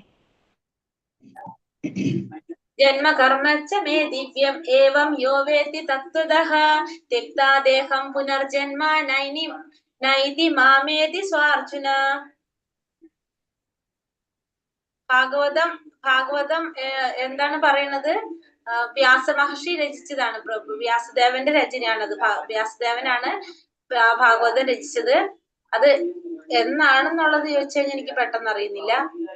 അതിൽ നോക്കിയാൽ കിട്ടും പ്രഭു ക്ലാസ്സിൽ എപ്പോഴാ പറയുന്നെന്നുള്ളത് കേട്ടോ. അതിനെ കുറിച്ച് കലിയുഗത്തിന്റെ ആരംഭത്തിലാണ് വരുന്നത്. കലിയുഗം തുടക്കം, അതായത് ഭാഗവതം സത്യയുഗം കഴിഞ്ഞിട്ട്, സത്യയുഗത്തിന്റെ അവസാനം കലിയുഗം തുടങ്ങുമ്പോ ധർമ്മം എവിടെയാണ് കുടികൊള്ളുന്നത്, ധർമ്മത്തിന് ഇരിക്കാൻ വേണ്ടിയിട്ട് കലിയുഗത്തിന്റെ തുടക്കത്തിലാണ് എന്ത് വരുന്നത്, ഭാഗവതം വരുന്നത്. കലിയുഗത്തിന്റെ ആരംഭത്തിൽ, അത് സത്യയുഗത്തിന്റെ അവസാനത്തിലാണ് ഭാഗവതം ഉയർന്നു വരുന്നത്. അതിൽ പറയുന്നുണ്ട് കറക്റ്റ് ആയിട്ട് ഭാഗവതം എപ്പോഴാണ് ഉയർന്നു വരുന്നെന്നുള്ളത് കറക്റ്റ് ആയിട്ട് നമ്മുടെ ഭാഗവതത്തിൽ പറയുന്നുണ്ട്. അതൊന്ന് കേട്ടാ നിങ്ങൾക്ക് കിട്ടും, ക്ലിയർ ആവും. അല്ലയോ അർജുന, എന്റെ ജനനത്തിന്റെയും പ്രവൃത്തികളുടെയും അതീന്ദ്രിയ സ്വഭാവം ഗ്രഹിച്ചവർ മരണശേഷം വീണ്ടും ഭൗതിക ലോകത്തിൽ പിറക്കുന്നില്ല, അവർ ശാശ്വതമായി എന്റെ ലോകത്തിലെത്തും. അപ്പൊ ഭഗവാൻ പറയുന്നത് എന്താണ്, അർജുനനോട് പറയാണ്, എന്റെ ജനനത്തെ കുറിച്ചും പ്രവൃത്തികളുടെയും അതീന്ദ്രിയ സ്വഭാവം ഗ്രഹിച്ചവർക്ക് മരണശേഷം വീണ്ടും ഈ ഭൗതിക ലോകത്തിൽ ജന്മം എടുക്കേണ്ടതായിട്ട് വരുന്നില്ല, അവർക്ക് ശാശ്വതമായി എന്റെ ലോകത്തിലേക്ക് പ്രവേശിക്കാനായിട്ട് സാധിക്കും. തേൻകുപ്പിയുടെ പുറം നക്കുന്നത് പോലെ ഭഗവത്ഗീതയെ ഭൗതികമായ പാണ്ഡിത്യം കൊണ്ട് വ്യാഖ്യാനിക്കുന്നവർക്ക് മോചനം ലഭ്യമല്ല. അത്തരക്കാർക്ക് ഈ ലോകത്തിൽ പ്രാധാന്യമേറിയ സ്ഥാനമാനങ്ങൾ ലഭിച്ചേക്കാം, എങ്കിലും അവർ മുക്തിക്ക് അർഹരല്ല. ഇത് മനസ്സിലാക്കി അറിവോടെയും വിശ്വസിച്ച ദാർഢ്യത്തോടെയും കൃഷ്ണാവബോധം വളർത്തിയെടുത്ത് സമ്പൂർണത കൈവരിക്കണം. അപ്പൊ നമ്മള് എന്താ പറയണത് ഇവിടെ, തേൻകുപ്പിയുടെ പുറം നക്കുന്നത് പോലെ, ഇപ്പൊ തേൻ നിറച്ചിരിക്കുന്ന ഒരു കുപ്പിയുടെ പുറം നക്കി കഴിഞ്ഞാൽ നമുക്ക് ആ തേനിന്റെ രുചി കിട്ടില്ല. അതേപോലെയാണ് ഭൗതികമായ പാണ്ഡിത്യം. ഭഗവത്ഗീതയെ കുറിച്ച് വ്യാഖ്യാനം ചെയ്യുന്ന ഭൗതിക പാണ്ഡിത്യം കൊണ്ട് ഭഗവത്ഗീതയെ മനസ്സിലാക്കണമെങ്കിൽ നമ്മൾ എന്ത് വേണം, അതിലേക്ക് ഇറങ്ങണം നമ്മൾ. അപ്പോഴേ നമുക്ക് ഭഗവത്ഗീത മനസ്സിലാക്കാനായിട്ട് സാധിക്കുള്ളൂ. അല്ലാത്തവര് തേൻകുപ്പിയുടെ പുറം നക്കുന്നത് പോലെയാണ്. അത്തരക്കാർക്ക് ഭൗതികമായിട്ട് ചിലപ്പോ നമുക്ക് പറയാം സ്ഥാനമാനങ്ങളൊക്കെ ലഭിക്കാം, പക്ഷെ അവർക്ക് എന്ത് കിട്ടില്ല, മുക്തിക്ക് അവർ ഒരിക്കലും അർഹതയാകുന്നില്ല. ഇത് മനസ്സിലാക്കി അറിവോടെയും വിശ്വാസ ദാർഢ്യത്തോടെയും കൃഷ്ണാവബോധം വളർത്തിയെടുത്ത് സമ്പൂർണ്ണ കൈവരിക്കണം. അപ്പൊ നമ്മൾ എന്താണ്, നമുക്കത് മനസ്സിലാക്കിയിട്ട് നമ്മള് ഭഗവാനിൽ വിശ്വാസം ഉണ്ടാവണം, ഭഗവാനെ കുറിച്ച് അറിയാൻ ശ്രമിക്കണം. അങ്ങനെ കൃഷ്ണാവബോധത്തോടെ നമുക്ക് സമ്പൂർണത വളർത്തിയെടുക്കാനായിട്ട് സാധിക്കും. വീതരാഘഭയ ക്രോധ മന്മയാ മാമുപാശ്രിതഃ ബഹവോ ജ്ഞാന തപസാ ഭൂതാ മദ്ഭാവമാഗതഃ. രാഗം, ഭയം, ക്രോധം എന്നിവയിൽ നിന്ന് മോചിതരായി എന്നിൽ തന്നെ മുഴുകി ശരണം പൂകിയ അനേകം പേർ എന്നെ പറ്റിയുള്ള ജ്ഞാനത്താൽ ശുദ്ധീകൃതരായി എന്നിൽ പ്രേമബദ്ധരായിട്ടുണ്ട്. അപ്പൊ എന്തൊക്കെയാണ് പറഞ്ഞ? രാഗം, ഭയം, ക്രോധം ഈ 3 കാര്യങ്ങളിൽ നിന്നും മോചിതരായിക്കൊണ്ട് എന്നിൽ തന്നെ മുഴുകി ശരണം പൂകിയ അനേകം പേര്. അപ്പൊ ഈ 3 കാര്യങ്ങളിൽ നിന്ന് രാഗം, ഭയം, ക്രോധം, നമുക്ക് ഈ 3 കാര്യങ്ങളിൽ രാഗവും ഭയവും ക്രോധം, ഭയവും ക്രോധവും ഭൗതികമായിട്ടുള്ള എന്താണ് സുഖത്തിലുള്ള ആസക്തിയിൽ മുഴുകിയിരിക്കുക. അതിൽ നിന്ന് മോചനം, ഭയത്തിൽ നിന്ന് മഹാഭയം മരണഭയത്തിൽ നിന്നുള്ള മോചനം, ക്രോധത്തിൽ നിന്നുള്ള മോചനം, ഇതിൽ നിന്നൊക്കെ മുഴുകി മാറിക്കഴിഞ്ഞ് നമുക്ക് എന്താണ് ഭഗവാനെ ശരണം പ്രാപിച്ചുകൊണ്ട് ഭഗവാനെ കുറിച്ചുള്ള ജ്ഞാനം നേടി നമുക്ക് എന്ത് സാധിക്കും? നമുക്ക് പരിശുദ്ധരാകാനായിട്ട് സാധിക്കും. അങ്ങനെ ഭഗവാനിൽ ദിവ്യപ്രേമബദ്ധരാകാനായിട്ട് നമുക്ക് സാധിക്കും. ഒരു വിശ്വാസിനായി അതെങ്ങനെ സാധിക്കുന്നത്? ഒരു വിശ്വാസിനായ ഒരു ആധ്യാത്മിക ഗുരുവിന്റെ കീഴിൽ ക്രമേണ ഭക്തിയുടെ സേവനം അനുഷ്ഠിച്ചുകൊണ്ട് ഒരാൾക്ക് ഭൗതിക ആസക്തികളിൽ നിന്നും ആധ്യാത്മിക വ്യക്തിത്വത്തെ കുറിച്ചുള്ള ഭയത്തിൽ നിന്നും ശൂന്യവാദത്തിൽ നിന്നുള്ളതായിട്ടുള്ള ഇച്ഛാഭംഗങ്ങളിൽ നിന്നും മുക്തനായി പരമപദം പ്രാപിക്കാൻ സാധിക്കും. അപ്പൊ നമ്മളൊരു ഗുരുവിന്റെ കീഴില് ഒരു ഗുരുവിനെ പറയുന്നതനുസരിച്ച് ഗുരുവിനോട് നമ്മുടെ സംശയങ്ങളൊക്കെ ചോദിച്ചു മനസ്സിലാക്കിക്കൊണ്ട് ഭക്തിയുടെ സേവനം അനുഷ്ഠിച്ചുകൊണ്ട് നമ്മൾ എന്ത് ചെയ്യാൻ സാധിക്കും? ഭൗതികമായ ആസക്തികളിൽ നിന്ന് നമുക്ക് മോചനം ലഭിച്ച് ആധ്യാത്മികമായ വ്യക്തിത്വത്തെ കുറിച്ചുള്ള ഭയത്തിൽ നിന്നും ശൂന്യവാദത്തിൽ നിന്നും നമ്മൾ മുക്തരായിക്കൊണ്ട് പരമപദം പ്രാപിക്കാൻ സാധിക്കും. അതായത് എല്ലാ സംശയങ്ങളും നമുക്ക് തീർക്കാൻ സാധിക്കും. എങ്ങനെ? ഒരു വിശ്വാസിനായ ഒരു ആധ്യാത്മിക ഗുരുവിലൂടെ. ആ ഗുരു എന്ന് പറയുമ്പോൾ നമുക്ക് മനസ്സിലാക്കാൻ സാധിക്കണം ആ ഗുരു എങ്ങനെയായിരിക്കണമെന്ന്. നമ്മൾ എന്ത് ചെയ്യണം? നമുക്ക് എപ്പോഴും നമ്മൾ ആഗ്രഹിക്കണം, ഒരു ഗുരുവിന് വേണ്ടിയിട്ട് നമ്മൾ ആഗ്രഹിക്കണം. അപ്പോഴാണ് നമ്മുടെ ആഗ്രഹം അനുസരിച്ച്, കാരണം നമ്മുടെ യോഗ്യത അനുസരിച്ചാണ് നമുക്ക് ആരെ കിട്ടുന്നത്? ഒരു ഗുരുവിനെ കിട്ടുന്നത്. നമ്മൾ എത്രത്തോളം നമ്മൾ സത്യസന്ധത പുലർത്തും അത്രത്തോളം നമുക്ക് കിട്ടുന്ന ഗുരുവും അങ്ങനെ തന്നെ ആയിരിക്കും. അതല്ലെങ്കിൽ അതായത് നമ്മൾ ഭഗവാനുമായിട്ടുള്ള ഒരു ബന്ധപ്പെട്ട ഒരു കാര്യത്തിലും നമുക്കല്ലാതെ നമ്മൾ വിചാരിക്കുന്ന പോലെ നമുക്ക് കിട്ടില്ല. നമ്മൾ എങ്ങനെയാണോ ആഗ്രഹിക്കുന്നത്, വിചാരിക്കുന്നത് ഉദ്ദേശിക്കുന്നത് എന്താണ്? നമ്മള് പറയുന്നതും പ്രവർത്തിക്കുന്നതും വ്യത്യാസമാണെങ്കിൽ നമുക്ക് കിട്ടുന്ന കാര്യങ്ങളും അങ്ങനെ തന്നെ ആയിരിക്കും.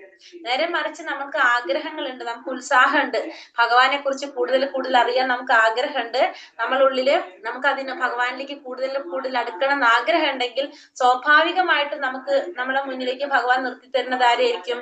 അത്തരത്തിലുള്ള ഒരു ഗുരുവിനെ നമുക്ക് കൊണ്ട് നിർത്തി തരും. അതായത് നമ്മുടെ യോഗ്യതയ്ക്ക് അനുസരിച്ചായിരിക്കും നമുക്ക് കിട്ടുന്നത് നടത്തും. നമുക്ക് എത്രത്തോളമാണോ നമ്മൾ അറിയേണ്ടത്, അപ്പൊ അത്രത്തോളം അറിയുന്ന ഒരു വ്യക്തിയായിരിക്കും നമ്മളെ മുന്നിൽ നിർത്തുന്നത്. പക്ഷെ നമുക്ക് കൂടുതൽ അറിയണം, നമുക്ക് കൂടുതൽ പോകണം എന്ന് ആഗ്രഹിക്കുന്നെങ്കിൽ അതിനനുസരിച്ചുള്ള ഒരു വ്യക്തിയായിരിക്കും നമ്മുടെ മുന്നിൽ വരുന്നത്. ഇത് ആരാണ് ചെയ്യുന്നത്? ഇത് ഭഗവാനാണ് ചെയ്യുന്നത്. ഇത് വേറെ ഒരാൾക്കും അതിൽ യാതൊരു പങ്കുണ്ടാവില്ല. നമ്മള് വിചാരിച്ചു കഴിഞ്ഞപ്പോ ദീക്ഷ വെച്ച് പറഞ്ഞാൽ തന്നെ നമ്മൾ ആഗ്രഹിച്ചാൽ നമുക്ക് ദീക്ഷ കിട്ടണം എന്നില്ല. നമ്മൾ വിചാരിക്കുന്നത് പോലെ നമുക്ക് നടക്കണമെന്നില്ല. ചിലവര് നമുക്കറിയാം 20 വർഷവും 30 വർഷവും ഒക്കെ കൃഷ്ണാവബോധത്തിൽ പ്രാക്ടീസ് ചെയ്തിട്ടും ദീക്ഷ ലഭിക്കാത്തവരുണ്ട്. കാരണം ഭഗവാന്റെ അനുഗ്രഹം ഇല്ലാതെ നമുക്ക് ഒരിക്കലും എന്ത് സാധിക്കില്ല? ഭഗവാനായിട്ട് കണക്ട് ചെയ്യാനായിട്ട് സാധിക്കില്ല. ചിലർക്ക് അധികം നാളായിട്ടുണ്ടാവില്ല, പെട്ടെന്ന് അവർക്ക് ദീക്ഷ കിട്ടാം. കാരണം അത് നമ്മൾ മുൻജന്മത്തില് നമ്മൾ ചെയ്ത ആ പ്രവർത്തികൾ അനുസരിച്ച് തന്നെയാണ് അതൊക്കെ സംഭവിക്കുന്നത്. ഇതൊക്കെ നമുക്ക് ശരിക്കും മനസ്സിലാക്കാൻ സാധിക്കും. ഇതിലൊക്കെ ശരിക്കും ഭഗവാന്റെ ഒരു എന്താ പറയാ കൈ ഉണ്ടെന്നുള്ള നമുക്ക് കറക്റ്റ് ആയിട്ട് അറിയാനായിട്ട് സാധിക്കും. നമുക്ക് ആ ഓരോ സാഹചര്യങ്ങളിൽ അത് മനസ്സിലാക്കാനായിട്ട് സാധിക്കും. അപ്പൊ ഒരു ഗുരുവിനെ നമ്മൾ എന്ത് ചെയ്യണം? ആഗ്രഹിക്കണം. എപ്പോഴും നമുക്ക് മാർഗനിർദ്ദേശം നൽകാനായിട്ട് നമുക്കൊരു ഗുരു അത്യാവശ്യമാണ്. ഭൗതിക ജീവിതത്തില് ഇപ്പൊ നമ്മൾ ഈ കലിയുഗത്തില് പ്രത്യേകിച്ച് നമുക്ക് എന്ത് വേണം? ഒരു വിശ്വാസിനായിട്ടുള്ള, എടുത്തു പറയുന്നുണ്ട്, വിശ്വാസിനായിട്ടുള്ള ഒരു ആധ്യാത്മിക ഗുരുവിന്റെ കീഴില് ഭക്തിയുടെ സേവനം അനുഷ്ഠിച്ചുകൊണ്ട്. ഇപ്പൊ ഭക്തി എന്ന് പറഞ്ഞാൽ എന്താണ്? ഭക്തിയുടെ സേവനം തന്നെയാണ്. അതും നമ്മൾ വിചാരിക്കണം എപ്പോഴും. കാരണം നമ്മൾ എന്താണ്? സേവനം ചെയ്യണം. ആർക്കാണ് സേവനം ചെയ്യേണ്ടത്? നമ്മൾ ഓൾറെഡി പറഞ്ഞു കഴിഞ്ഞിട്ടുണ്ടായിരുന്നു അല്ലെ? നമുക്കറിയാം ഭഗവാൻ ഇഷ്ടം എന്താണ്? ഭഗവാനെ സേവിക്കുന്നതിനേക്കാളും ഭഗവാന്റെ ഭക്തന്മാരെ സേവിക്കുന്നതാണ് ഭഗവാൻ ഇഷ്ടം. നമ്മൾ എന്ത് ചെയ്യേണ്ടത്? എപ്പോഴും എന്താണ്? ഭഗവാന്റെ ഭക്തന്മാരെ, ശുദ്ധ ഭക്തന്മാരെ നമ്മൾ സേവിക്കണം. ഭക്തന്മാരെ എങ്ങനെയാണ്? നമുക്കത് അടുത്ത ചോദ്യം നമ്മൾ ചിന്തിക്കുക, നമുക്ക് എങ്ങനെയാ ഭക്തനെ മനസ്സിലാക്കാന്ന്. അത് നമുക്ക് മനസ്സിലാക്കാൻ സാധിക്കും. നമ്മൾ അടുത്ത ലെവലിൽ പഠിക്കുന്നുണ്ട് എങ്ങനെയുള്ളവരാണ്. മാതാജി, ദീക്ഷ എന്താണെന്നൊന്ന് പറഞ്ഞു തരാൻ പറ്റുമോ ചെറുതായിട്ട്?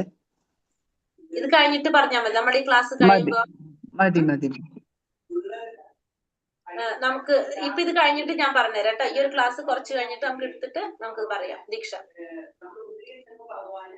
യഥാമാം പ്രപദ്യന്തെ താം തഥൈവാ ഭജാമ്യഹം മമാവത്മാനുവർത്തന്തെ മനുഷ്യ പാർത്ഥ സർവശഃ. എന്നിൽ ശരണം പ്രാപിക്കുന്നതനുസരിച്ച് ഏവർക്കും ഞാൻ തക്കതായ പ്രതിഫലം നൽകുന്നു. അല്ലയോ കുന്തിപുത്ര, എല്ലാവരും എല്ലാവിധത്തിലും എന്റെ മാർഗത്തെ പിന്തുടരുന്നു. അപ്പൊ എന്നിൽ ശരണം പ്രാപിക്കുന്നതനുസരിച്ച് ഞാൻ എന്ത് ചെയ്യാണ്? എല്ലാവർക്കും തക്കതായിട്ടുള്ള പ്രതിഫലം ഞാൻ നൽകും. അപ്പൊ ഓരോരുത്തർക്കും എങ്ങനെയാണോ, ഇപ്പൊ നമ്മളിപ്പോ തന്നെ പറഞ്ഞത്, എങ്ങനെയാണ് എന്നെ ശരണം പ്രാപിക്കുന്നത് അതിനനുസരിച്ച് തക്കതായ പ്രതിഫലം ഞാൻ നൽകും. അപ്പൊ നമ്മൾ എങ്ങനെയാണോ ഭഗവാനെ നമ്മൾ പ്രാപിക്കാൻ ആഗ്രഹിക്കുന്നത്, അപ്പൊ അതിനനുസരിച്ചാണ് ഭഗവാൻ ഓരോരുത്തർക്കും ഭഗവാൻ പ്രതിഫലം നൽകുന്നത്. അല്ലയോ കുന്തിപുത്ര, എല്ലാവരും എല്ലാ വിധത്തിലും എന്റെ മാർഗത്തെ പിന്തുടരും. അപ്പൊ എല്ലാവരും എന്ത് ചെയ്യുന്നുണ്ട്? ഭഗവാന്റെ മാർഗത്തെ പിന്തുടരുന്നുണ്ട്. അത് പല രീതിയിലായിരിക്കും. അപ്പൊ ഓരോരുത്തർക്കും അവരുടെ ആ പ്രവർത്തിക്ക് അനുസരിച്ച്, ശരണം പ്രാപിക്കുന്നതനുസരിച്ചാണ് ഭഗവാൻ ഓരോരുത്തർക്കും തക്കതായ പ്രതിഫലം നൽകുന്നത്. ഏവരും കൃഷ്ണനെ പ്രാപിക്കാനുള്ള തങ്ങളുടെ ആഗ്രഹത്തിന്റെ തോതനുസരിച്ച് സംതൃപ്തി നേടുന്നു. അപ്പൊ ഓരോരുത്തർക്കും ഓരോ തോതുണ്ട്, ഓരോരുത്തർക്കും ഓരോ അളവുണ്ട്. ആ അളവ് അനുസരിച്ച് ഓരോരുത്തരും സംതൃപ്തി നേടും. അതീന്ദ്രിയ ലോകത്തിലും കൃഷ്ണൻ തന്റെ ശുദ്ധഭക്തന്മാരുമായി അവരുടെ അഭിലാഷ പ്രകാരം അതീന്ദ്രിയ ഭാവേന പ്രതികരിക്കുന്നു. അപ്പൊ അത് ഭൗതിക ലോകത്തിൽ മാത്രമല്ല, അതീന്ദ്രിയ ലോകത്തിലും അങ്ങനെ തന്നെയാണ്. ഭഗവാന്റെ ശുദ്ധഭക്തന്മാരുമായിട്ട് അവരുടെ അഭിലാഷ പ്രകാരം അതീന്ദ്രിയ ഭാവേന ഭഗവാൻ പ്രതികരിക്കുന്നു. ഫലേച്ഛയോടെ കർമ്മം ചെയ്യുന്നവർക്ക് അവരുടെ നിർദ്ദിഷ്ട കർമ്മങ്ങളുടെ അഭിഷ്ട ഫലങ്ങൾ യജ്ഞേശ്വരനായ ഭഗവാൻ കൊടുക്കുന്നു. യോഗശക്തികൾ അന്വേഷിക്കുന്നവർക്ക് യോഗികൾക്ക് അത് കൊടുക്കുന്നു. ഏതൊരാളുടെയും വിജയം ഭഗവത് കാരുണ്യത്തെ മാത്രം ആശ്രയിച്ചാണ് ഇരിക്കുന്നത്. അപ്പൊ ഭഗവാൻ എപ്രകാരമാണ് അവർ ആഗ്രഹിക്കുന്നത് അപ്രകാരമാണ് അവർക്ക് കൊടുക്കുന്നത്. ഇപ്പൊ എന്താണ്, നിർദ്ദിഷ്ട കർമ്മങ്ങളുടെ ഫലം ആഗ്രഹിക്കുന്നവർക്ക്, അഭിഷ്ട ഫലം ആഗ്രഹിക്കുന്നവർക്ക് അത് കൊടുക്കും. യോഗശക്തികൾ അന്വേഷിക്കുന്നവർക്ക് യോഗികൾക്ക് അത് കൊടുക്കും. അപ്പൊ എല്ലാവരുടെയും വിജയം ഇരിക്കുന്നത് എങ്ങനെയാണ്? ഭഗവാന്റെ കാരുണ്യത്തെ ആശ്രയിച്ചാണ് എല്ലാവരുടെയും ഇരിക്കുന്നത്. അപ്പൊ ഫലേച്ഛയോടെ കർമ്മം ചെയ്യുന്നവർക്കാണെങ്കിൽ അത് കിട്ടും. അപ്പൊ എങ്ങനെയാണോ നമ്മൾ ഭഗവാൻ ആഗ്രഹിക്കുന്നത് അതിനനുസരിച്ചാണ് നമുക്ക് ഭഗവാൻ ഫലം തരുന്നത്. കാക്ഷന്ത കർമ്മണാം സിദ്ധി യജ്ഞന്ത ഇഹ ദേവതഃ ക്ഷിപ്രം ഹി മാനുഷേ ലോകേ സിദ്ധിർഭവതി കർമ്മച.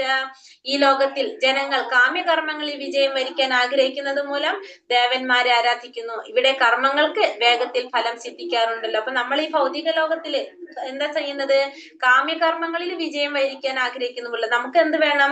നമ്മൾ ചെയ്യുന്ന ഫലം ആഗ്രഹിച്ചുകൊണ്ട് ചെയ്യുന്ന കർമ്മങ്ങൾ, അപ്പൊ ആ കർമ്മത്തിന്റെ ഫലം നമുക്ക് കിട്ടണം, വിജയം കിട്ടണം നമുക്ക്. അപ്പൊ അതുകൊണ്ട് നമ്മൾ എന്ത് ചെയ്യും? ദേവന്മാരെ ആരാധിക്കും. കാരണം പെട്ടെന്ന് ഫലം കിട്ടാനായിട്ട്, ആ കർമ്മങ്ങൾക്ക് വേഗത്തിൽ ഫലം കിട്ടാൻ വേണ്ടിയിട്ട് നമ്മൾ എന്ത് ചെയ്യും? ദേവന്മാരെ ആരാധിക്കും. ഇപ്പൊ നമ്മള് ദേവി ആരാധിക്കുന്നവര്, ഇപ്പൊ എന്താ പറഞ്ഞ, പിന്നെ അതുപോലെ തന്നെ മഹാദേവൻ ക്ഷിപ്രപ്രസാദിയാണെന്ന് പറയില്ല, അപ്പൊ മഹാദേവൻ ആരാധിക്കുക. ദേവന്മാർ പല നിലവാരത്തിലുള്ള ഭൗതിക ശക്തികളുള്ള ജീവാത്മാക്കളാണ് അവർ. ദേവന്മാർ എങ്ങനെയാണ്? ജീവാത്മാക്കൾ തന്നെയാണ് പല നിലവാരത്തിലുള്ള ഭൗതിക ശക്തികളുള്ള ജീവാത്മാക്കളാണ് ആര്? ദേവന്മാര്. നാരായണൻ, വിഷ്ണു, കൃഷ്ണൻ എന്നിങ്ങനെ അറിയപ്പെടുന്ന സർവേശ്വരനെ തുല്യരല്ല ഈ ദേവന്മാർ. ദേവന്മാരെയും സർവേശ്വരനെയും ഒരുപോലെ കാണുന്നവർ നാസ്തികരോ പാഷണ്ഡികളോ ആണ്. അപ്പൊ പാഷണ്ഡികൾ അല്ലെങ്കിൽ നാസ്തികർ എന്ന് പറയുന്നത് ദേവന്മാരും ഭഗവാനും ഒരേപോലെയാണെന്ന് കാണുന്നവരെയാണ് എന്ത് പറയുന്നത്? പാഷണ്ഡികൾ അല്ലെങ്കിൽ നാസ്തികർ എന്ന് പറയുന്നത്. ദേവന്മാരും ഭഗവാനും തുല്യരാണെന്ന് കാണുന്നവരെ നമുക്ക് അങ്ങനെ പറയാം. പക്ഷെ ഒരിക്കലും എന്തല്ല, ഭഗവാന് തുല്യരല്ല ഈ ദേവന്മാരാരും. നിർവചനം എന്താ? ദേവന്മാരെ ഭഗവാനെ ഒരേപോലെ കാണുന്നവര്. പാഷണ്ഡികര്. ആ, പാഷണ്ഡികൾ എന്ന് പറഞ്ഞ അതിന്റെ ഡെഫിനിഷൻ അല്ലേ ചോദിച്ചത്? നിർവചനം. അതെ, അതായത് ഭഗവാനെ ദേവന്മാരെയും ഒരേപോലെ കാണുന്നവരെ, ഒരേ രീതിയിൽ ഒരേ തലത്തിൽ കാണുന്നവരാണ് പാഷണ്ഡികൾ എന്ന് പറയുന്നത്. ഭഗവാനാണ് സൂപ്പർ സോൾ അല്ല, ഏറ്റവും എന്താ പറയാ പരമദിവ്യോത്തമ പുരുഷനാണ് ഭഗവാൻ. ആ ഭഗവാൻ അപ്പൊ മോളിലാണ്, അതിന്റെ താഴെയാണ് ആര് വരുന്നത്? ദേവന്മാരെല്ലാവരും വരുന്നത്. നമ്മൾ ഈ ഭൗതിക പ്രപഞ്ചത്തില് നമ്മൾക്ക് എന്താണ് പറയാ, നമ്മുടെ ജീവിതം നിലനിർത്തിക്കൊണ്ട് പോകാനായിട്ട് നമുക്ക് കുറെ കാര്യങ്ങൾ ആവശ്യമുണ്ട്. അപ്പൊ ഈ പറഞ്ഞ കാര്യങ്ങളൊക്കെ നമുക്ക് വിതരണം ചെയ്യാനായിട്ട് ഭഗവാൻ നിയോഗിച്ചിരിക്കുന്നതാണ് ആര്? ദേവന്മാരെല്ലാവരും. അപ്പൊ ഈ ഭൗതിക പ്രപഞ്ചത്തില് ഭഗവാൻ ഒരു ദേവലോകം എന്ന് പറഞ്ഞിരിക്കുന്നത് എന്തിനു വേണ്ടിയിട്ടുള്ളതാണ്? ആ ദേവന്മാര് മുഴുവൻ നമുക്ക് ഈ ഭൗതിക പ്രപഞ്ചത്തിൽ നമുക്ക് ജീവിക്കാനായിട്ട് വെള്ളം വേണം, വായു വേണം, കുറെ കാര്യങ്ങൾ വേണം, ഭക്ഷണം വേണം, അതൊക്കെ വേണം.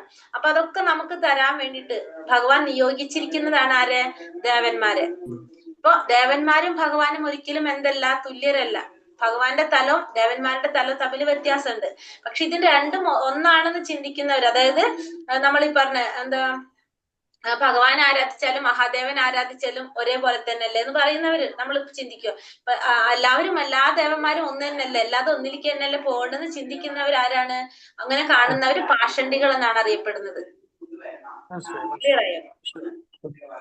ചതുർവർണ്ണ്യം മയാ സൃഷ്ടം ഗുണകർമ്മ വിഭാഗശഃ തസ്യ കർത്താരമഭിമാം വിദ്യ കർത്താരമഭ്യം. പ്രകൃതി സഹജങ്ങളായ 3 ഗുണങ്ങളെയും തദനുസൃതങ്ങളായ കർമ്മങ്ങളെയും മുൻനിർത്തിക്കൊണ്ട് മനുഷ്യ സമൂഹത്തിന്റെ 4 വർണ്ണങ്ങൾ ഞാൻ സൃഷ്ടിച്ചു. ഈ വിഭാഗങ്ങളെ സൃഷ്ടിച്ചു എന്നിരിക്കലും അവ്യയനായ ഞാനല്ല അതിന്റെ കർത്താവ് എന്നറിയുക. അപ്പൊ പ്രകൃതി സഹജങ്ങളായ 3 ഗുണങ്ങള്, അതനുസരിച്ചുള്ള കർമ്മങ്ങള്, പ്രകൃതിയുടെ 3 ഗുണങ്ങളും അതിന്റെ അനുസരിച്ച് നമ്മൾ ചെയ്യുന്ന കർമ്മങ്ങളെ മുൻനിർത്തിക്കൊണ്ടാണ് മനുഷ്യ സമൂഹത്തില് 4 വർണ്ണങ്ങളെ ഭഗവാൻ സൃഷ്ടിച്ചത്. പക്ഷെ എന്താണ് മനസ്സിലാക്കേണ്ടത്? ഭഗവാൻ അതിനെ സൃഷ്ടിച്ചു എന്ന് പറഞ്ഞാലും അതിന്റെ കർത്താവ് ആരല്ല? ഞാനല്ല എന്ന് ഭഗവാൻ ഇവിടെ പറയാണ്. ചാതുർവർണ്ണങ്ങളെ 4 വിഭാഗങ്ങളെ സൃഷ്ടിച്ചുവെങ്കിലും ഭഗവാൻ ഇതിലൊന്നും ഉൾപ്പെടുന്നില്ല. മനുഷ്യ സമൂഹം അനേക ബദ്ധ ജീവാത്മാക്കൾ ഉൾക്കൊള്ളുന്ന ഒരു വിഭാഗം മാത്രമാണ്. അദ്ദേഹം അങ്ങനെയുള്ള ഒരു ബദ്ധ ജീവനല്ല. അപ്പൊ ഭഗവാൻ എന്ന് പറഞ്ഞത് ഒരു ബദ്ധ ജീവാത്മാവല്ല ഭഗവാൻ.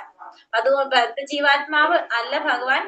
ഭഗവാൻ ഈ 4 വർണ്ണങ്ങളെ സൃഷ്ടിച്ചു എന്ന് പറഞ്ഞാലും ഭഗവാൻ എന്തിൽ ഉൾപ്പെടുന്നില്ല? ഈ 4 വർണ്ണങ്ങളിലും ഭഗവാൻ ഉൾപ്പെടുന്നില്ല എന്ന് പറയാണ്. ഭഗവാൻ ബദ്ധ ജീവാത്മാവല്ല.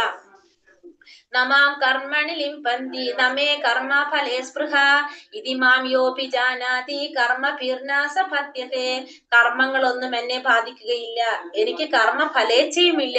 എന്നെ കുറിച്ചുള്ള ഈ സത്യം മനസ്സിലാക്കിയവർ കർമ്മഫലങ്ങളാൽ ബന്ധിക്കപ്പെടുന്നില്ല. അപ്പൊ ഭഗവാൻ പറയാണ്, കർമ്മങ്ങളുടെ ഫലങ്ങളൊന്നും എന്നെ ബാധിക്കുന്നില്ല, എനിക്ക് കർമ്മത്തിന്റെ ഫലവും ഞാൻ ഇച്ഛിക്കുന്നില്ല.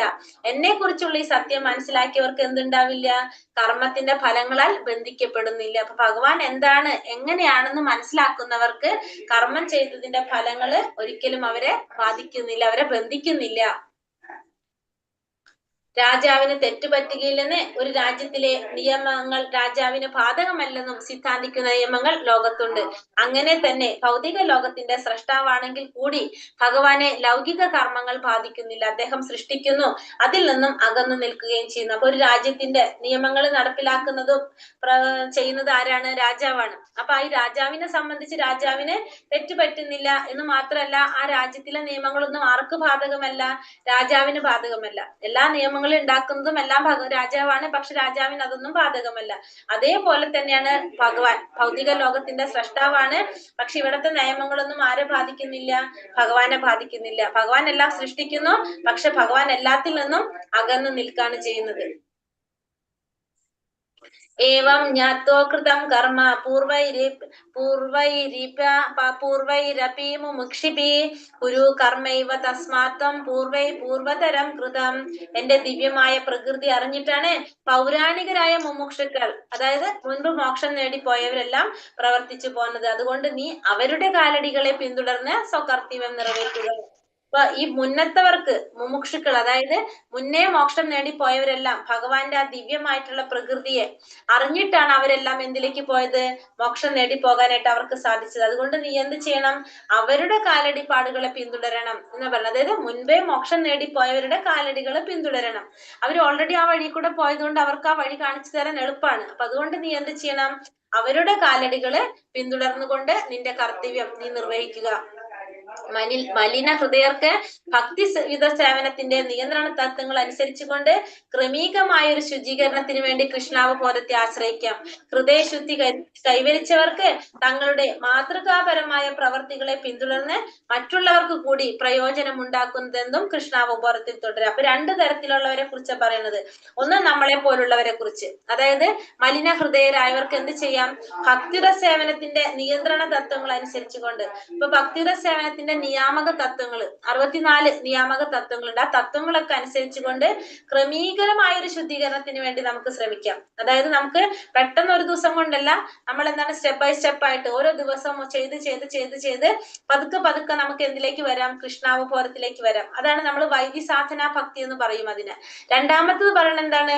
ഓൾറെഡി ഹൃദയശുദ്ധി കൈവരിച്ചവര്, അങ്ങനെയുള്ളവർക്ക് എന്താണ്? അവര് മാതൃകാപരമായ പ്രവർത്തികൾ ചെയ്തുകൊണ്ട് മറ്റുള്ളവർക്ക് കൂടി പ്രയോജനം ഉണ്ടാകുന്ന വിധത്തില് കൃഷ്ണാവബോധത്തിൽ തുടരാം. അപ്പൊ അവര് ചെയ്യുമ്പോ എന്താണ്? മറ്റുള്ളവർക്ക് കൂടി പ്രയോജനം ഉണ്ടാകുന്ന രീതിയിലും എന്ത് ചെയ്യാം? പ്രവർത്തിക്കാം. ഇവിടെ നിർത്താലെന്നാ. ഹരേ കൃഷ്ണ കൃഷ്ണ കൃഷ്ണ ഹരേ ഹരേ, ഹരേ രാമ രാമ രാമ ഹരേ ഹരേ. അപ്പൊ നമ്മൾ ഈ ലാസ്റ്റ് പറഞ്ഞത് ഒന്നാമത്തെ എന്താണ്? ഒന്ന് വൈദ്യസാധന ഭക്തി എന്ന് അതിനെ പറയാ. അതായത് നമ്മൾ എന്ത് ചെയ്യാണ്? നമ്മൾ ഈ നിയാമക തത്വങ്ങള്, ഈ ഭക്തിയിലേക്കുള്ള തത്വങ്ങളൊക്കെ പാലിച്ചുകൊണ്ട് നമ്മൾ ചെയ്യണം. പക്ഷെ അത് നമ്മൾ നമ്മുടെ ഇഷ്ടത്തിന് ചെയ്യുന്നതല്ല. അതൊന്നും നമുക്കത് ചെയ്യാൻ വലിയ താല്പര്യമൊന്നും ഉണ്ടാവില്ല. ഇപ്പൊ ഞാൻ നിങ്ങളോട് നിർബന്ധിക്കുന്ന പോലെ നാമജപത്തിൽ കയറണം, നാമം ജപിക്കണം, അതല്ലെങ്കിൽ രാവിലെ മംഗളാരതി അറ്റൻഡ് ചെയ്യണം, ഭാഗവതം ക്ലാസ് കയറണം എന്ന് ഞാൻ പറയുമ്പോ എനിക്ക് പ്രയാസം വേണ്ട. കുറെ പറയുന്നതെല്ലാം മാതാജി എന്ന് വിചാരിച്ചിട്ട് കയറും. നമുക്ക് മുഴുവൻ ഇഷ്ടം ഉണ്ടാവണമെന്നില്ല അത്. അതാണ് ഭക്തിയുടെ. ഒരു മിനിറ്റ്. അപ്പൊ അത് നമ്മൾ എന്താണ് ഇപ്പൊ എനിക്ക് വേണ്ടി ചെയ്യും. നമ്മൾ കുട്ടികൾ ആദ്യമായിട്ട് സ്കൂളിൽ പോകണത്, അച്ഛനമ്മയ്ക്കും വേണ്ടിയിട്ടാണ് ആദ്യമായിട്ട് സ്കൂളിൽ പോണത് അല്ലെ? കുറെ കഴിയുമ്പോഴാണ്, കുറെ വർഷങ്ങൾ കഴിയുമ്പോഴാണ് അവർക്ക് വേണ്ടി ചെയ്യാൻ തുടങ്ങുന്നത്. അത്രയും വരെ അവർ നമുക്ക് വേണ്ടിയിട്ടാണ് പഠിക്കുന്നത്. അതേപോലെ തന്നെ നമ്മൾ എന്ത് ചെയ്യാണ്? ഇപ്പൊ അവർ പറയുന്നതനുസരിച്ച് നമ്മൾ ചെയ്യുന്നു. പക്ഷെ നമ്മൾ ഉള്ളിൽ നിന്നൊന്നും വരുന്നതായിരിക്കില്ല. പക്ഷെ അത് ചെയ്യണു. നമ്മൾ പറയുന്ന കാരണം കൊണ്ട് ആ മാതാജി എന്നും പറയുന്നതല്ലേ എന്ന് വിചാരിച്ചിട്ട് നമ്മൾ എന്ത് ചെയ്യും? മംഗളാരതിയിൽ അറ്റൻഡ് ചെയ്യും, അല്ലെങ്കിൽ ഭാഗവതം ക്ലാസ്സിൽ കയറും. പക്ഷെ അത് ചെയ്ത് വരുമ്പോ നമ്മൾ പോലും അറിയാതെ നമ്മളത് സ്വാധീനിക്കും. അപ്പൊ അതെന്താണ്? നമ്മൾ അതുവരെ പോണത് വൈദ്യസാധന ഭക്തി. ഇപ്പൊ ഞാൻ പറയുന്നത് പോലെ നിങ്ങൾ അത് ചെയ്തു പോകുന്നു. പിന്നെ അത് കഴിഞ്ഞ് നമുക്ക് സ്വയം തോന്നും, നമുക്കത് കയറണം, നമുക്കത് ചെയ്യണം, അത് ഇല്ലാതിരിക്കാൻ നമുക്ക് പറ്റൂല എന്നുള്ളൊരു അവസ്ഥയിലേക്ക് നമ്മൾ എത്തും. അപ്പൊ അതെന്തായിട്ട് മാറും? നമ്മുടെ ഉള്ളിൽ നിന്ന് വരുന്നതായിട്ട്. അത്രയും വേണം നമുക്ക് ആത്മാർത്ഥത ഉണ്ടാവില്ല. മാതാജി, ആ വാക്ക് എന്താണ് ഒന്നുകൂടി? വൈദ്യസാധന ഭക്തി. സാധനാ ഭക്തി. നമ്മളെ സാധന സാധന. പ്രാക്ടീസ് ചെയ്ത് വരാണ്. അപ്പൊ ഒരു ഗുരു പറയുന്നത് അനുസരിച്ച് പോകുമ്പോ അത് വൈദ്യസാധന ഭക്തി എന്ന് പറയും, സാധനാ ഭക്തി. അപ്പൊ നമുക്ക് അവിടെ എന്തില്ല? നമ്മൾ ആ സാധന ചെയ്തു പോകുന്നു എന്ന് മാത്രം. ആദ്യം നമുക്ക് ഒട്ടും എന്തില്ല? നമ്മുടെ ഉള്ളിൽ നിന്നില്ല അത്. നമ്മളത് ചെയ്യുന്നു എന്ന് മാത്രമേ ഉള്ളൂ. നമ്മളൊരു യന്ത്രം പോലെ നമ്മൾ പ്രവർത്തിച്ചുകൊണ്ടിരിക്കുന്നു. ഇപ്പൊ നമ്മൾ 4:30 ഒന്ന് അലാറം വെച്ച് എഴുന്നേൽക്കും, നമ്മൾ മംഗളാരതി കാണും, ഭാഗവതം ക്ലാസ് കേൾക്കും, ഭഗവത്ഗീത കേൾക്കും, ഇതൊക്കെ ചെയ്യുന്നുണ്ട്. പക്ഷെ ഒരു യന്ത്രം പോലെയാണ്. നമുക്കത് മുഴുവനും നമ്മൾ ഉൾക്കൊള്ളുന്നില്ല. നമുക്ക് 100% അതിനോട് ഭയങ്കര ഇഷ്ടമൊന്നും ഇല്ല. പക്ഷെ നമ്മളത് ഇതൊക്കെ പാലിക്കണ്ടേ? നമ്മൾ ഇത് ചെയ്യുമ്പോ നമ്മളെ തന്നെ നമ്മൾ അതിലേക്ക് കൊണ്ടുവരാൻ നമ്മൾ ശ്രമിപ്പിക്കുകയാണ് ചെയ്യുന്നത് അത്. പക്ഷെ കുറച്ച് കഴിഞ്ഞ് വരുമ്പോ നമുക്ക് അതിൽ രുചി വരും. അപ്പൊ പിന്നെ നമ്മുടെ തന്നെത്താനെ നമ്മുടെ ഉള്ളില് ഒരു ആഗ്രഹത്തോടെ നമ്മൾ ചെയ്യാൻ തുടങ്ങും. അപ്പൊ നമ്മളത് ഈ സാധന ഭക്തി എന്നുള്ളത് എന്ത്? രാഗാനുഗത്തിലേക്ക് മാറും. നമുക്കത് ആഗ്രഹത്തോടെ ചെയ്യാൻ തുടങ്ങും. അപ്പൊ നമ്മുടെ മനസ്സിൽ നിന്ന് ആത്മാർത്ഥമായിട്ട് നമ്മൾ ചെയ്യാൻ തുടങ്ങും. പിന്നെ അതില് ഭാവം വരും. നമ്മുടെ ഉള്ളിൽ ശരിക്കും ഒരു ഭക്തിയുടെ ഒരു ഭാവം വന്നു തുടങ്ങും. അങ്ങനെ ഭാവഭക്തി വരും, പ്രേമഭക്തി വരും. അതാണ് ലാസ്റ്റ് സ്റ്റേജ്, ഗോപികമാരുടെ സ്റ്റേജ് എന്ന് പറയുന്നത്. അത് എത്താനും ചിലപ്പോ കുറെ ജന്മങ്ങളൊക്കെ എടുക്കാം. പക്ഷെ എത്താം, നമുക്ക് സാധിക്കും. നമുക്ക് ആഗ്രഹിക്കുന്നുണ്ട്. ചിലപ്പോ ഒരു ജന്മത്തിൽ തന്നെ എത്തുന്നവരുണ്ട്, അങ്ങനെയൊക്കെ സാധിക്കുന്നവരുണ്ട്. അതാണ് ആ ലാസ്റ്റ് പറഞ്ഞ പോയിന്റ്. പിന്നെ ശുദ്ധഭക്തന്മാര് ചെയ്യുന്നത് മറ്റുള്ളവർക്ക് മാതൃകാപരമായിട്ട് ചെയ്തു കഴിഞ്ഞാൽ എന്താണ്? മറ്റുള്ളവരെയും കൂടി നമുക്ക് എന്തിലേക്ക് സാധിക്കും? കൃഷ്ണാബോധത്തിലേക്ക് കൊണ്ടുവരാനായിട്ട് സാധിക്കും. അപ്പൊ അതാണ് അതില് പറയുന്നത്. ഹരേ കൃഷ്ണ. അപ്പൊ നമുക്കിനി ക്വസ്റ്റ്യൻ ആൻസർ നോക്കിയിട്ട് ചെയ്യാം അല്ലെ? ക്വസ്റ്റ്യൻ ആൻസർ ഉണ്ടാവില്ലേ? നമ്മളെ ഇരുത്തല് 15 എണ്ണത്തിൽ വന്നിട്ടുണ്ടാവില്ലേ?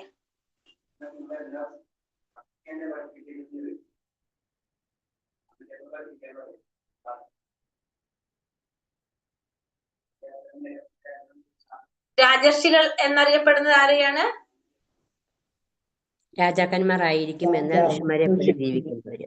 അതെ, രാജാവുമാണ്, ഋഷിയുമായിരിക്കും. അങ്ങനെ ഋഷി തുല്യമായ ജീവിതം നയിക്കുന്നവരാണ് രാജർഷികൾ കേട്ടോ. രാജർഷി. പിന്നെ അടുത്തത് ആരാണ്? ഭഗവാന്റെ പലതരത്തിലുള്ള അവതാരങ്ങൾ ഏതൊക്കെയാണ്? 6 അവതാരങ്ങൾ: പുരുഷാവതാരം, ഗുണാവതാരം, ലീലാവതാരം, സത്യാവതാരം, വേഷാവതാരം, മന്വന്തരാവതാരം, യുഗാവതാരം. നമുക്ക് മനസ്സിലാവാൻ വേണ്ടിയിട്ട് പുരുഷാവതാരം എന്ന് പറയുന്നത് ഏതൊക്കെയാണെന്ന് എഴുതി വെക്കാം. പുരുഷാവതാരം നമുക്കറിയാലോ. ഇപ്പൊ ഏതൊക്കെയാണ്? 3 എണ്ണം പുരുഷാവതാരം. കാർണോദകശായ വിഷ്ണു, ഗർഭോദകശായ വിഷ്ണു, ക്ഷീരോദകശായ വിഷ്ണു. അതാണ് പുരുഷാവതാരം. പിന്നെ വന്നിട്ട് ഏതാണ് ലീലാവതാരങ്ങള്? ലീലാവതാരങ്ങൾ പറയുന്നത് മത്സ്യം, കൂർമ്മം, വരാഹം, നരസിംഹം, അതൊക്കെ ഇതിൽ വരുന്നതാണ് ലീലാവതാരത്തിൽ. അതിങ്ങനെ അൺലിമിറ്റഡ് ആണ്, കുറെ അവതാരങ്ങൾ ഉണ്ടാവും. അപ്പൊ നമ്മൾ 2-3 എഴുതി വെച്ചാൽ നമുക്ക് മനസ്സിലാവില്ല. ഇത് ഇതേപോലെ കുറെ ഉണ്ട് ഭഗവാന്റെ. പിന്നെ വന്നിട്ട് മന്വന്തര അവതാരങ്ങൾ അല്ലെ, ഓരോ മന്വന്തരത്തിലും ഭഗവാൻ അവതരിക്കും. ഭഗവാന്റെ 4 മനുക്കളുണ്ട്. 14 മനുക്കള്, സോറി 4 അല്ല 14 മനുക്കള്. ഈ 14 മനുക്കളിൽ ഓരോ മന്വന്തരത്തിലും ഭഗവാൻ അവതരിക്കും. മന്വന്തരം എന്ന് വെച്ചിട്ടുണ്ടെങ്കിൽ ഒരു മനുവിന്റെ കാലയളവിനാണ് നമ്മൾ മന്വന്തരം എന്ന് പറയുന്നത്. ഒരു മനുവിന്റെ കാലയളവാണ് മന്വന്തരം എന്ന് പറയുന്നത്. അപ്പൊ ഓരോ മനുക്കളിലും ഭഗവാന്റെ അവതാരങ്ങൾ ഉണ്ടാവും. ഇപ്പൊ എന്താ പറയാ, മത്സ്യാവതാരം വരുന്നത് ഒരു മനുവിന്റെ കാലയളവിലാണ്. അത് നമ്മളെ ഭാഗവതത്തിൽ പറയുന്നുണ്ട്. യജ്ഞാവതാരം വരുന്നത്, യജ്ഞമായിട്ട് യജ്ഞാവതാരം എടുക്കുന്നത്. അങ്ങനെ മത്സ്യാവതാരം അല്ല, യജ്ഞാവതാരം വരുന്നത് വൈവസ്വത മനുവിനെ രക്ഷിക്കാൻ വേണ്ടിയിട്ടാണ് യജ്ഞാവതാരമായിട്ട് ഭഗവാൻ എടുക്കുന്നത്. അങ്ങനെ ഓരോ മനുവിന്റെ കാലയളവിലും ഭഗവാൻ അവതരിക്കുന്നുണ്ടാവും. ഇതൊക്കെ ഇതായിട്ടും കണക്ഷൻ ഉണ്ടാവുന്നു. പിന്നെ വന്നിട്ട് ഗുണാവതാരം അല്ലെ, ഗുണാവതാരം ബ്രഹ്മ വിഷ്ണു മഹേശ്വരനാണ് ഗുണാവതാരത്തിൽ വരുന്നത്. പിന്നെ യുഗാവതാരം, ഓരോ യുഗത്തിലും ഭഗവാൻ അവതരിക്കുന്നുണ്ട്. യുഗാവതാരത്തിൽ നമുക്ക് ഇപ്പൊ ദ്വാപര യുഗത്തില് ഭഗവാന്റെ അവതാരം, പിന്നെ സത്യയുഗത്തില് ഭഗവാൻ നരസിംഹമായിട്ടും, ദ്വാപര യുഗത്തില് ഭഗവാൻ സ്വയം അവതരിക്കുകയാണ് ചെയ്യുന്നത് അല്ലെ. ത്രേതായുഗത്തില് ശ്രീരാമനായിട്ട് അവതരിക്കുന്നുണ്ട്. അങ്ങനെ ഓരോ യുഗത്തിലും ഭഗവാന്റെ അവതാരം വരും. ശക്തിയാവേശ അവതാരങ്ങള് ഇപ്പൊ നമ്മൾ പറഞ്ഞ ഒരു പ്രത്യേക ശക്തി കൊടുത്തുകൊണ്ട് ഭഗവാന്റെ ഒരു പ്രത്യേക ശക്തി. ഇപ്പൊ പരശുരാമന് ഭഗവാന്റെ ഒരു ശക്തി കൊണ്ട് അവതരിച്ചത്. പിന്നെ അതേപോലെ തന്നെ വ്യാസദേവൻ, ബ്രഹ്മദേവൻ, പിന്നെ ആരാണ്, നാരദ മഹർഷി. ഇവരൊക്കെ ഭഗവാന്റെ ഓരോ ശക്തി അവതാരം എടുക്കുന്നവരാണ് ഇവരൊക്കെ. പിന്നെ അത് കഴിഞ്ഞിട്ട് എല്ലാതായി അവതാരങ്ങള്: പുരുഷാവതാരം, യുഗാവതാരം, മന്വന്തരം ആയല്ലോ അല്ലെ? 6 ആയില്ലേ?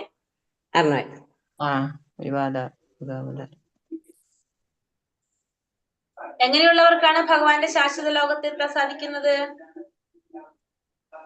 ജന്മകർമ്മച്ച മേ ദിവ്യം ഏവം യോവേത്തി തത്വത അല്ലെ, അതിലല്ലേ പറഞ്ഞ? അതായത് ഭഗവാന്റെ ജന്മത്തെ കുറിച്ചും ഒക്കെയുള്ള രഹസ്യം മനസ്സിലാക്കുന്നവർക്കല്ലേ? അതെ, അതെ, ജന്മത്തിന്റെയും പ്രവൃത്തികളെയും അതീന്ദ്രിയ സ്വഭാവം ഗ്രഹിച്ചവർക്ക്, ഭഗവാന്റെ അതീന്ദ്രിയ സ്വഭാവം ഗ്രഹിച്ചവർക്ക് എന്ത് സാധിക്കും? ശാശ്വതമായ ലോകത്തിലെത്താൻ. എല്ലാ അവതാരങ്ങളുടെയും ഉറവിടം ആരാണ്? ഭഗവാനാണ്. ഭഗവാൻ ശ്രീകൃഷ്ണൻ. ഭഗവാൻ ശ്രീകൃഷ്ണൻ. തേൻകുപ്പിയുടെ ഉപമ എന്താണ്? തേൻകുപ്പിയുടെ ഉപമ പറഞ്ഞത് ഭൗതിക പാണ്ഡിത്യം കൊണ്ട് വ്യാഖ്യാനിക്കുന്നുണ്ട്. ഭൗതിക മാലിന്യങ്ങളെ കുറിച്ച്. അതായത് ഭഗവത്ഗീത തേൻകുപ്പിയുടെ പുറം നക്കി കഴിഞ്ഞാൽ തേനിന്റെ രുചി അറിയില്ല. അതേപോലെയാണ് നമ്മൾ ഭഗവത്ഗീത ഭൗതികമായിട്ട് വ്യാഖ്യാനിക്കുന്നത്. ഭഗവത്ഗീത മനസ്സിലാക്കാതെ നമ്മൾ ആ ഭഗവത്ഗീതയെ കുറിച്ച് അതിൽ ഭഗവാൻ ഇങ്ങനെ പറഞ്ഞിരിക്കുന്നതല്ലേ എന്ന് പറഞ്ഞാൽ നമുക്ക് എന്തറിയില്ല? ഭഗവത്ഗീത അറിയില്ല. അത് നമുക്ക് എന്ത് ചെയ്യണം? ഭക്തിപരമായിട്ട്, ഭക്തിയോട് കൂടിയിട്ട് ഭഗവാൻ പറയുന്നുണ്ട് അല്ലെ. ഭക്തിയോടും ഭഗവാൻ അർജുനൻ എന്തുകൊണ്ടാണ് ഭഗവത്ഗീത പറഞ്ഞു കൊടുത്തത്? ഭക്തനും മിത്രവുമായതുകൊണ്ട്. അപ്പൊ നമ്മ ഭഗവാന്റെ ഭക്തനായാൽ മാത്രമേ നമുക്ക് എന്ത് മനസ്സിലാക്കാൻ സാധിക്കുള്ളൂ? ഭഗവത്ഗീത മനസ്സിലാക്കാനായിട്ട് സാധിക്കുള്ളൂ. ഭക്തിയിലൂടെ മാത്രമേ ഭഗവത്ഗീത അറിയാനായിട്ട് നമുക്ക് സാധിക്കുള്ളൂ. പാഷണ്ഡികൾ ആരാണ്? ദേവന്മാരെയും സർവേശ്വരനെയും ഒരേപോലെ കാണുന്നു.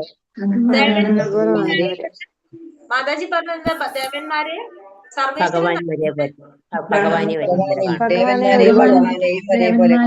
ഒരേപോലെയാണെന്ന് വിചാരിക്കുന്നു.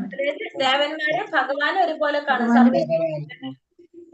സർവേശ്വരൻ ദേവന്മാരെ ഭഗവാനും തന്നെ എടുത്തു. മാതാജി ആ തേൻകുപ്പിയുടെ ഒന്നും കൂടെ പറഞ്ഞു തരുമോ? ഒരു മിനിറ്റ് മാതാജി, ഒരു സെക്കൻഡ് പറയാതെ. ഒരെണ്ണം കൂടി കഴിഞ്ഞു. അതെ, കൃഷ്ണാവബോധത്തെ ആശ്രയിക്കുന്ന 2 തരക്കാർ ആരൊക്കെയാണ്? അതായത് ഒന്ന് ബദ്ധാത്മാക്കളും ഒന്ന് മുക്താത്മാക്കളും. 2 തരത്തിലുള്ളവർ. ഹൃദയശുദ്ധി ഉള്ളവർ എന്ന് പറഞ്ഞാല് മുക്താത്മാക്കളായിരിക്കും. മറ്റേ മലിന ഹൃദയമുള്ളവരെന്ന് വെച്ചാൽ ബദ്ധാത്മാക്കള്, നമ്മളെ പോലുള്ളവര്. തേൻകുപ്പിയുടെ ഉപമ നമ്മൾ അത്രയല്ല എടുത്തിട്ടുള്ള പിന്നത്തിൽ. അതെ, അപ്പൊ തേൻകുപ്പിയുടെ ഉപമ വെച്ചിട്ടുണ്ടെങ്കിൽ തേൻകുപ്പിയില് നമുക്കറിയാം ആ തേൻ കുപ്പിനെ പുറന്നാക്കി കഴിഞ്ഞാൽ നമുക്ക് ആ തേന്റെ രുചി മനസ്സിലാവില്ല. അതേപോലെ തന്നെയാണ് ഭൗതികമായ രീതിയിൽ ഭഗവത്ഗീത മനസ്സിലാക്കുന്നത്. ഭഗവത്ഗീത മനസ്സിലാക്കി നമുക്ക് എന്താണ് ഭക്തിയോട് കൂടി മനസ്സിലാക്കിയാലേ ആ ഭഗവത്ഗീതയുടെ അന്തസത്ത നമുക്ക് അറിയാൻ സാധിക്കുള്ളൂ. ഭൗതികമായ വ്യാഖ്യാനം നടത്തുന്നവർക്ക് അത് അറിയാനായിട്ട് സാധിക്കില്ല.